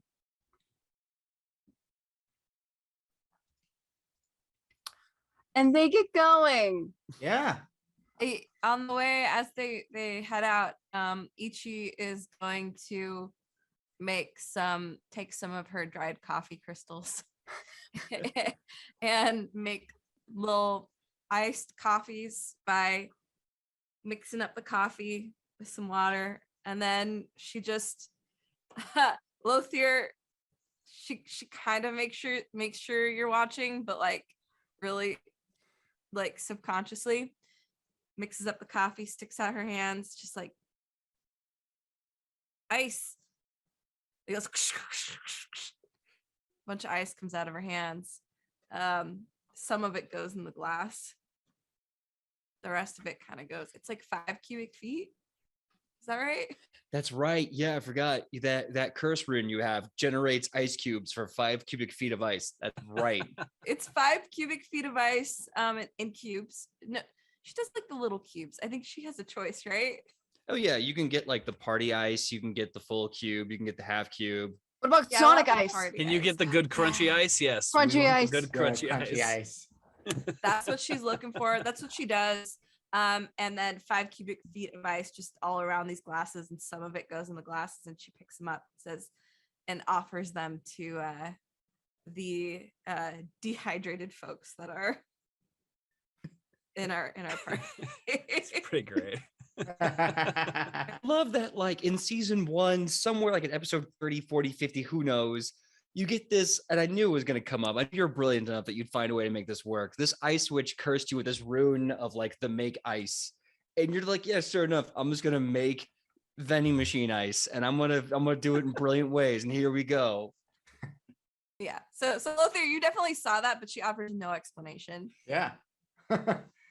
And he just looks like awestruck. He's like, everyone has like really cool magic powers. This is the group I'm supposed to be with.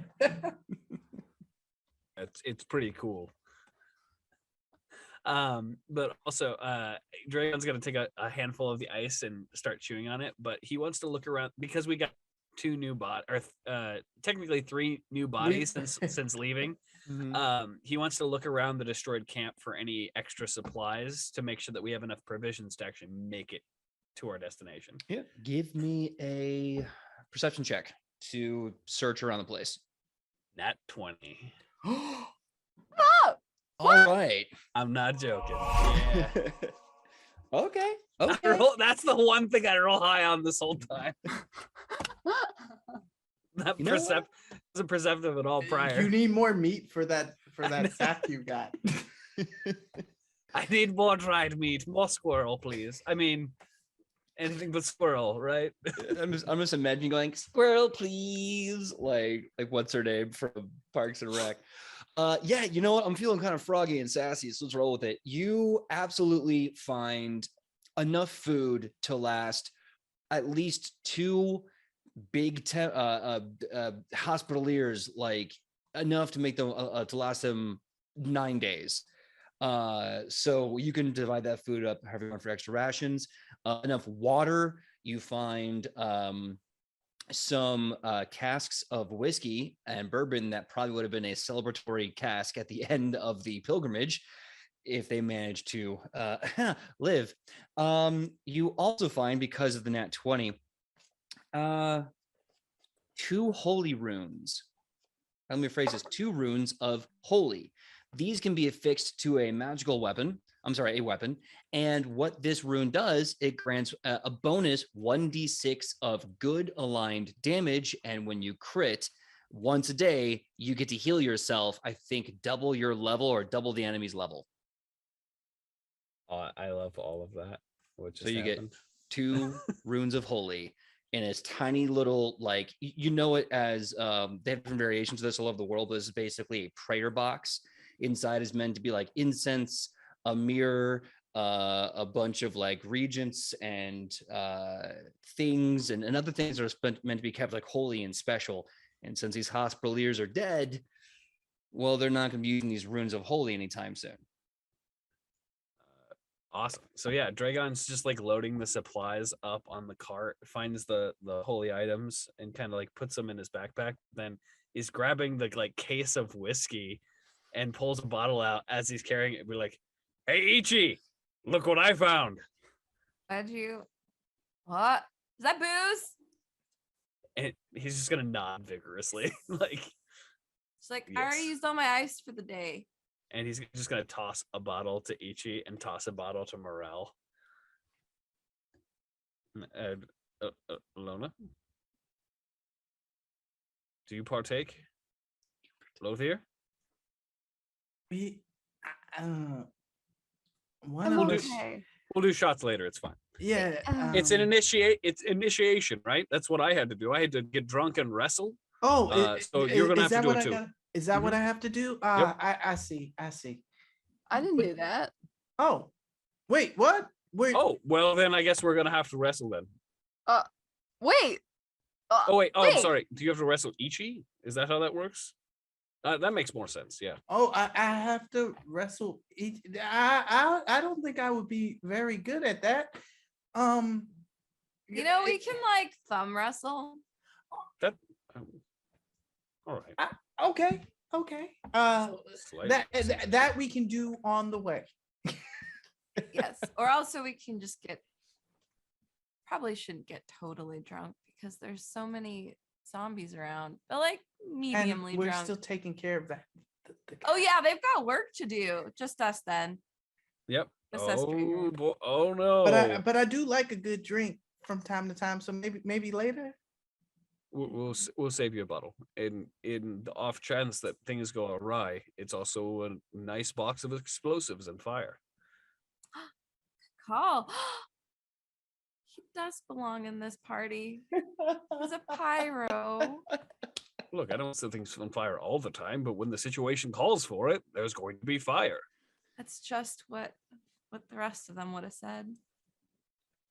Beautiful. Ichi wipes a tear and it's on the cart. Okay. So it's your choice since you are moving and exploring at this point. If you want to go double time, there will be a roll. If you go at normal pace, no roll, the day just progresses. How fast do you want to go? I want there to be a montage. Montage. speed. Yes, of time passing. Okay.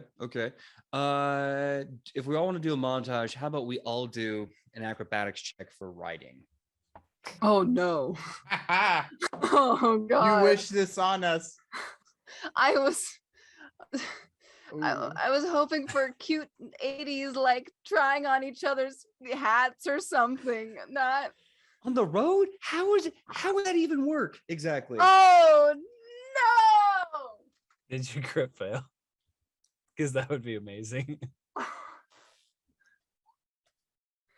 Yeah, I got in that one. Yeah. Oh no. Oh no. I got that one too. Wait, what? Oh my god. I got Oh a my 20. god. I did not get in that one. I got a 22. So 22. Okay.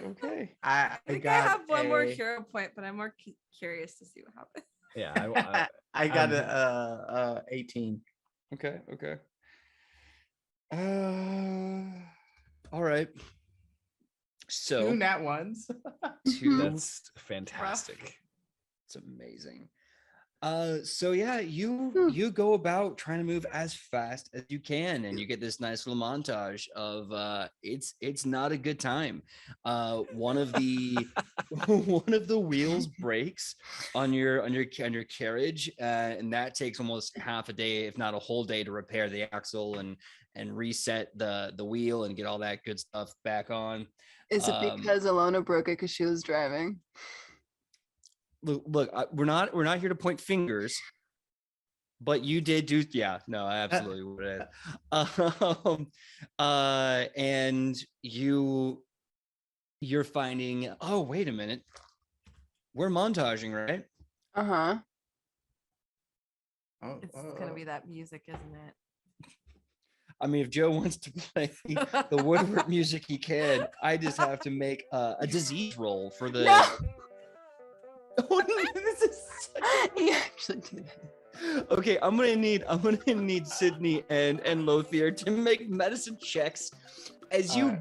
as you like Luke and Boduke your way through this friggin' desert. You also have to keep a diseased hospitalier from succumbing to this zombie rot. 24. 24. Okay. 32. 32. Okay. Good. Now. God. We have no acrobatics for this Yeah. ride, but we do have the medicine. So like you're hoofing it. It's chaos. Like half the day is spent you two switching off like rounds, just trying to keep him hydrated and keep him cool and stop the infection from spreading even more. Meanwhile, every other day, a damn like horde of zombies just rushes the caravan. It's like Left 4 Dead. Like you have one foot up in the carriage, like shooting spells at people and sword fighting them back, like back you monster, back, and you survive. But it's hellacious. Then you break the axle wheel because Alona pulls an Oriasu drift and just rips the wheel off. And now you have to keep the man alive. I need 2 more medicine checks from Sydney and Randy. Okay. Woohoo! Nat 20. That Yes! is going Bam! to be 32. Do I even need to roll at this point? Like, he obviously lives. Just curious. Let me see that. Oh, math is hard. 28. 28. Okay. So it's insane going. You're just keeping him alive. You're keeping him alive. You think finally you've done all you can. Now it's up to his body to reject this like death. You got the background hero point to west for the background. And then like it's like the 3rd or 4th day, maybe even like the 5th day, you've lost track of time. It's been eating, drinking food, camping, making sure this man doesn't die of a disease, fighting off the undead, having moments with the ghosts who don't know where they are, until one day it's like it's the wrong time of day for a zombie outbreak, and you see what can only be described as I hate them I'm about to use these words. A flesh snake bursts out of the ground. It is made of like desiccated corpse bodies with little limbs out, and it turns into this massive maw. It almost looks like the sand sea worms, but not as large and full of dead bodies, just all stitched together. And you're like, what in the holy hell is this nonsense? You break out into a spectacular fight. The fight lasts hours. The sun is beginning to fade behind the horizon as your spells are exhausted. Your body is bloody and broken. This thing is constantly eating one of you, and to beat up enough to spit it back out.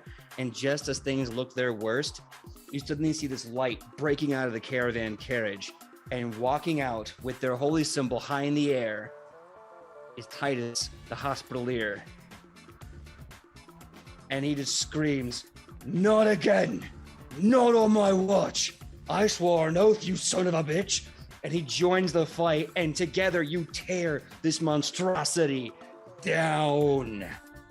And as this insane journey continues, it is now about day 6, and you're finally pulling into one of the small towns that the pilgrim priest and Titus the hospitalier told you about. Little offshoots to finally rest.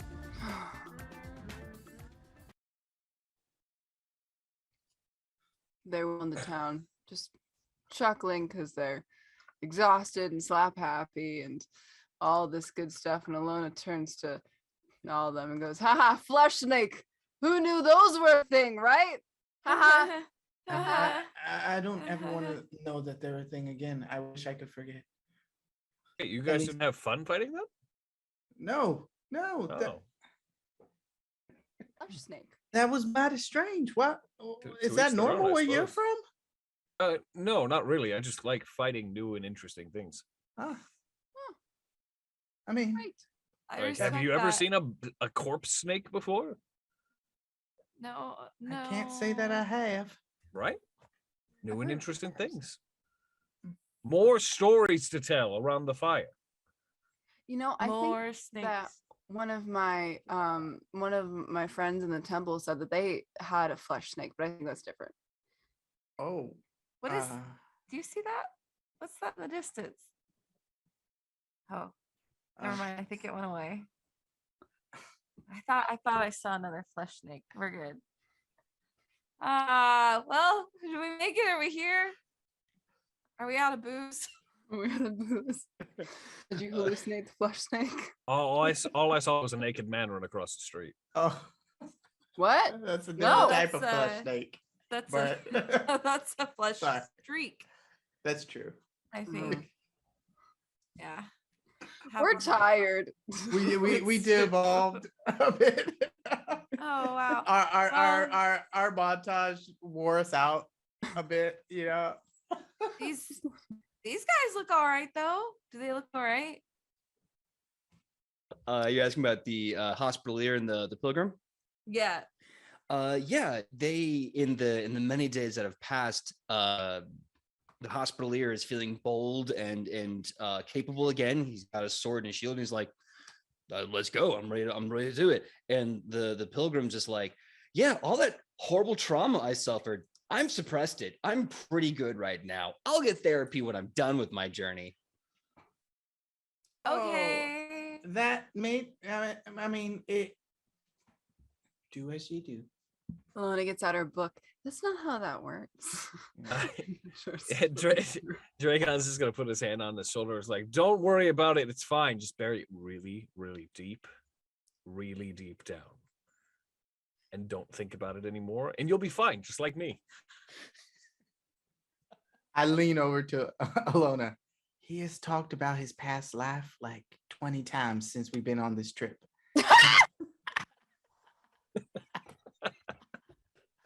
I don't think it's that. We're the therapy, aren't we? I think so. You know, I have this handy door I could just. You go inside his brain. It's a whole thing. Never mind. We're good. We don't need to do that. That's a whole. That's a story for another time. How does this town look, PJ? It looks pretty good actually. You see what looks like a very open air town. There's not like a lot of hard buildings, mostly just like tarps put over the kind of idea of an inside infrastructure, or if there is a closed building, it's one massive circular wooden building with a big top, canvas over it. It's very shady. You can hear there's a lot of activity inside there. So you have just the roads, or at least what are roads, because there's things creating a pathway, flanking with people selling wares, people creating goods and services, people kind of making small, very charming, like glamp camping tents and hotels and taverns, and some of them even live there. It's like how to put it? Imagine if once a month you went to a camp out where you got to be someone else with a lot of really fancy like gear and camping equipment. It's like that, but in a city. Oh, they sound like nerds. Giant freaking nerds. Does it look like Tatooine? Yeah, like a less imperial Tatooine. May the fourth be with you. May the fourth be with you. That's not the right. No, No, it's not. No. that's Star Trek. Yep. You're gonna make That's- someone You're gonna sad. make all of the internet's gonna hate us now. It's nothing else. Not the dick jokes. Not the fact that we're very inclusive. It's the fact that we fucked up Star Wars. Look, we're a little late for fucking up Star Wars, depending on who you talk to. That happened back when Anakin was a small child doing pod racing. It all depends who you talk to. Your mouth. Look, I'll just say this: Darth Maul was in that movie, so worth it. Yeah. Cool. Facts. Get Fuck on our this Lord and website. Savior Hayden Christensen's name out of your mouth.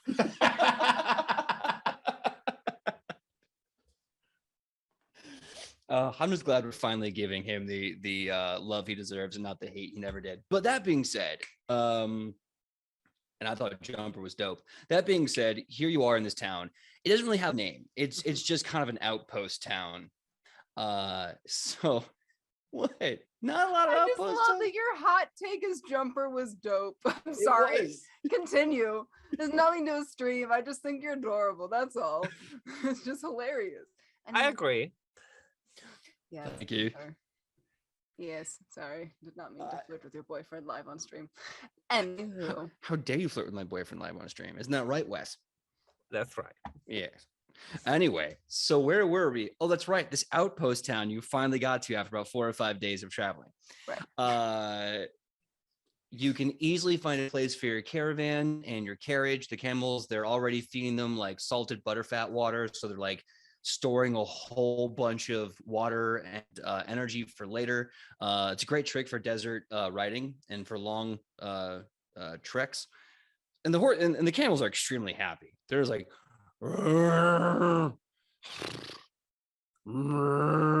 and they just kind of plop down. So Very happy. I have a question after those sound effects. Have you ever seen a camel in person? Yes. Yes, I Sorry. have. Okay. I'm good after that. I can't do a good camel voice. No one ever trained me to do that. Like, You're untrained in camel noises. Are you Oh, I even know. an Come actor? on, man. How, For yeah, real. how can we take you seriously? I do appreciate the moo. It's like somewhere between a cow and a horse, which I guess makes sense. They can It's make a- that noise. It's a horse that holds a bunch of liquid. So They basically sound like the world's angriest, smallest hippo. They're like, That was good. That was really was nice. good. Someone That clip was a that good one. now. Yeah. I realistically just wanted you to do it again. look, I'm an easy target. Just be like, well, what was that sound, PJ? And I'll know you're baiting me, and I'll take the bait like a chump, and I'll do it again.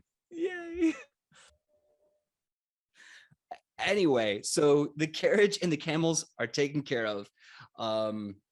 Titus starts looking for the big center locale, and he just goes, it has been so long since I had a cold drink. I'm going to go in there and I'm going to get one. And he goes into what you can assume is probably the big beer hall / tavern of this outpost town. The pilgrim looks for one of the holy sites to pray and just, de-stress for a bit. What do you want to do? I want to, before, right after he says that, I look over at Ichi and I sort of lean over and I go, see, I didn't tell nobody about your special ice trick. What? had no What idea. ice trick? No, nothing. Maybe I don't have a cursed hand. Oh, it's cursed. No, I said I don't Right, have a cursed hand. right.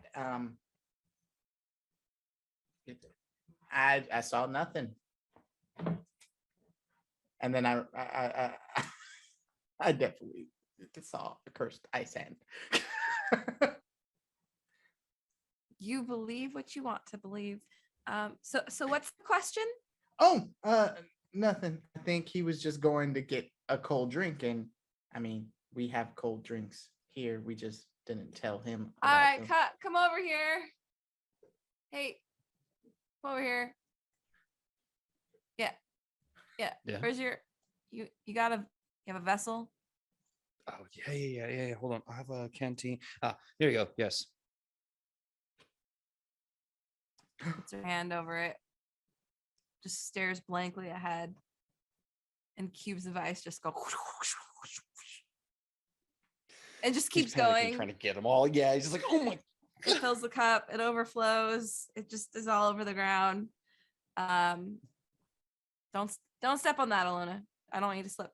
Okay, you're good, right? That's good. We all good? Yeah. What god grants this power of ice? I don't know an ice god. Did half? No, half is water. Who gave this to you? No god, right? I don't know. It's cursed, casually. Oh, okay. He was So- casually cursed by an ice queen. Oh.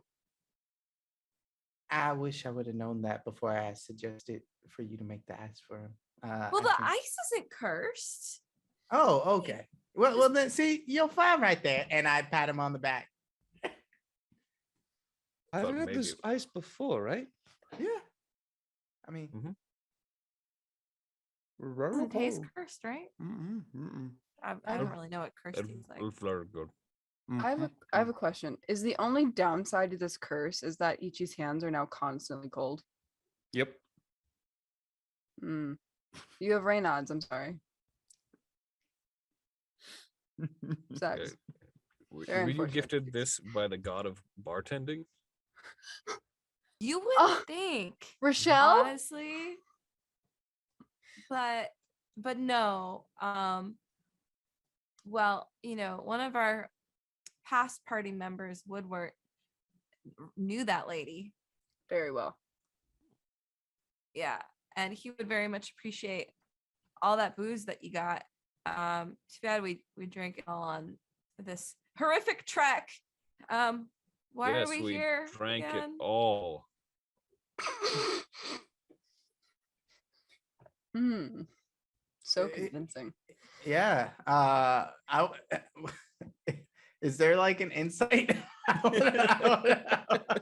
I mean, technically, insight's perception. So if you want to see what's going on, I mean, I just saw him blinking a lot. Wes, do you consent to having Oh, them perceive you? 100%. Absolutely. All right. All right. Roll that perception check. Okay, let's Wait, did I saw your 19 plus 13, 19 plus 13 math, 32. God, yeah. So, what's your deception bonus? Me? Wes. Yeah. Oh, I'm not trying to deceive anyone. I was literally winking at them to let them know I had stored alcohol away from the people that we had picked up. The two new, like the It's just me being like, yeah. Are you trained in deception? I'm just curious. Though you're not trying to Uh, lie, but I'm trying to figure out how to like do this mechanically. No, I'm not. Okay. Oh, good. Yeah. No, you dummy thick crit that perception check. You can tell Wes is absolutely doing what exactly? I'm literally winking at them to like be like, yes, we're out of alcohol because I don't want like anyone in this town to try and steal our alcohol. Ah, And I've hidden and it in- haven't heard that and not known that you're trying to keep everyone in town from it. But there's something odd. It sounds like we have all the alcohol that we found, right? We still have a ton, right? And he says it very loud. Not Lothier. I'm trying to save it for us because we have a long journey still, and I don't want people to take it because it technically wasn't originally ours. And well, we're here. Never mind. We don't have the alcohol we found on the road that belonged to the people who perished. It is not here. We do not have it. It is gone. Right? Are we all really bad liars? Is that who this party is now? Oh no. Except for Shianabis. Who is just like probably silently being like, Yep. Yep. Oh I wow. You've only been here for one episode and you already know. I just imagine at first she's like, no, stop it, shut up. Yep, that sounds like Yeah. Travis. Sounds like Kylie, really. Yeah, we love our Kylie very, very much. Well, and that being said, as you get to this new town and everyone has definitely heard that you have a lot of booze and a magical cursed ice hand, we're going to end episode 15 of Edge of Legend here right now. Thank you so much to everyone that came to play. Randy, it was awesome having you. I cannot wait for the adventures that we get to tell together. Wes as well, cannot wait. And Sydney, Sam, and Kylie, I love having you here, and I can't wait for what the 6 of us can do for season 2. That being said, let us say our good nights and goodbyes, starting with Randy. Randy, please tell us who you are and where we can find you on that sweet, sweet internet. Yeah, my name is Randy Alvarenga. I am a professional actor, TTRPG streamer, like everyone. But you can follow me on Twitter at RollerRaja. That's ROLLERRAJA, where you can see my schedule for a couple of things. I'm so happy to be here, and it was just such a pleasure to get to play tonight, and I'm so excited I get to be here. So, yeah, come check me out. Yeah. Oh, wow. We just got rated by Lucia Crest. Thank you so much, Lucia Crest. Unfortunately, we just ended and we're going to be rating someone else. Thank you so much. Stay on the raid train. Yeah. See well, how yeah, far well, you can go. A choo choo. absolutely. Yeah, let's see where you end up. That's kind of fun. Yeah, and if anyone in Lucia Crest joining us knows of a good place to raid, put it in the chat. We'll go raid there. While you're doing that, let's start.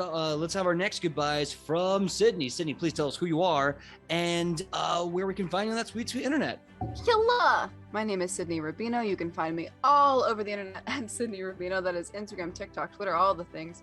I stream for fun and for profession. And yeah, the online space is weird. But if you liked what you saw tonight, I am having another stream that is coming up that is going to be starting on Saturday afternoons. It's a limited run. I can't give you too much information yet, but I'm very excited in the next few weeks. And yeah, I love y'all. Thanks for an amazing episode. Welcome, Randy, and yay! Yay! Well, next up, Sam, please tell us who you are and where we can find you on that sweet, sweet internet. Well, hello, I'm Sam Sterling, and you can find me all over the internet at Hey Sam Sterling. I'm on Twitter saying dumb things. I'm on TikTok making dumb TikToks. Come check them out. And Frog. What's coming up for me? Saturday the 14th. Not this Saturday, but next Saturday. I'm doing Disaster Hamsters, where I'm going to play a hamster. That is a disaster. I can only imagine. And that's going to be over on Creators Assemble Network. And that's going to be at 9 a.m. PST. And it's a charity game. So come check us out. It should be a good time. I can't wait. I should do a poll on Twitter to figure out what my hamster voice is going to be. What do you guys think? Should I do that? Yes. Yeah, absolutely. Okay. Oh, that's exciting. I will sometime this next week. Yes. Well, next up, Wes, please tell us who you are and where we can find you on that sweet, sweet internet. Hello, everyone. I'm Wes Johnson, and you can find me on that sweet, sweet internet at Wes_IRL and all the things. I have been streaming some Elden Ring recently, so you know that's fun most or some of the time. But yeah, I also run a show called Yeet for Initiative every Friday, and PJ is one of my lovely cast members for that. So please join, and this has been fun. And Randy, welcome. Yeah. Well, that just leaves little old me. My name is PJ. You can find me all over, well, PJ Megaw. That's my last name, Megaw. You can find me all over the internet at pj.megaw, Facebook, Instagram, TikTok, Twitter. Come find me, come friend me, and let's have fun. And when I'm out here with these legends, you can find me here also on Mondays, 8 to 11 p.m. Pacific Standard Time with Wayward Arcadia. It's like an adventurer's college and magic school, slice of life. As Sydney is suggesting, it's beautifully, wonderfully gay. We had a huge Big Ask episode where everyone asked out their partner to the dance. It was really great. And Demons is killing people. So it's great fun. And there's this whole like evil arc going on too. So come check that out. And like Wes said, Fridays you can find me at Eat for Initiative at Wes_IRL. And yeah, more announcements if and when I have them. Hopefully got some more amazing, awesome things coming down the pike with Queensport's Games. I'll tell you about it when and if I can, as well as anything else. In the meantime, before we go and before I forget, I want to, as always, firstly say, Randy, awesome to have you, man. I'm so excited. This was crazy fun.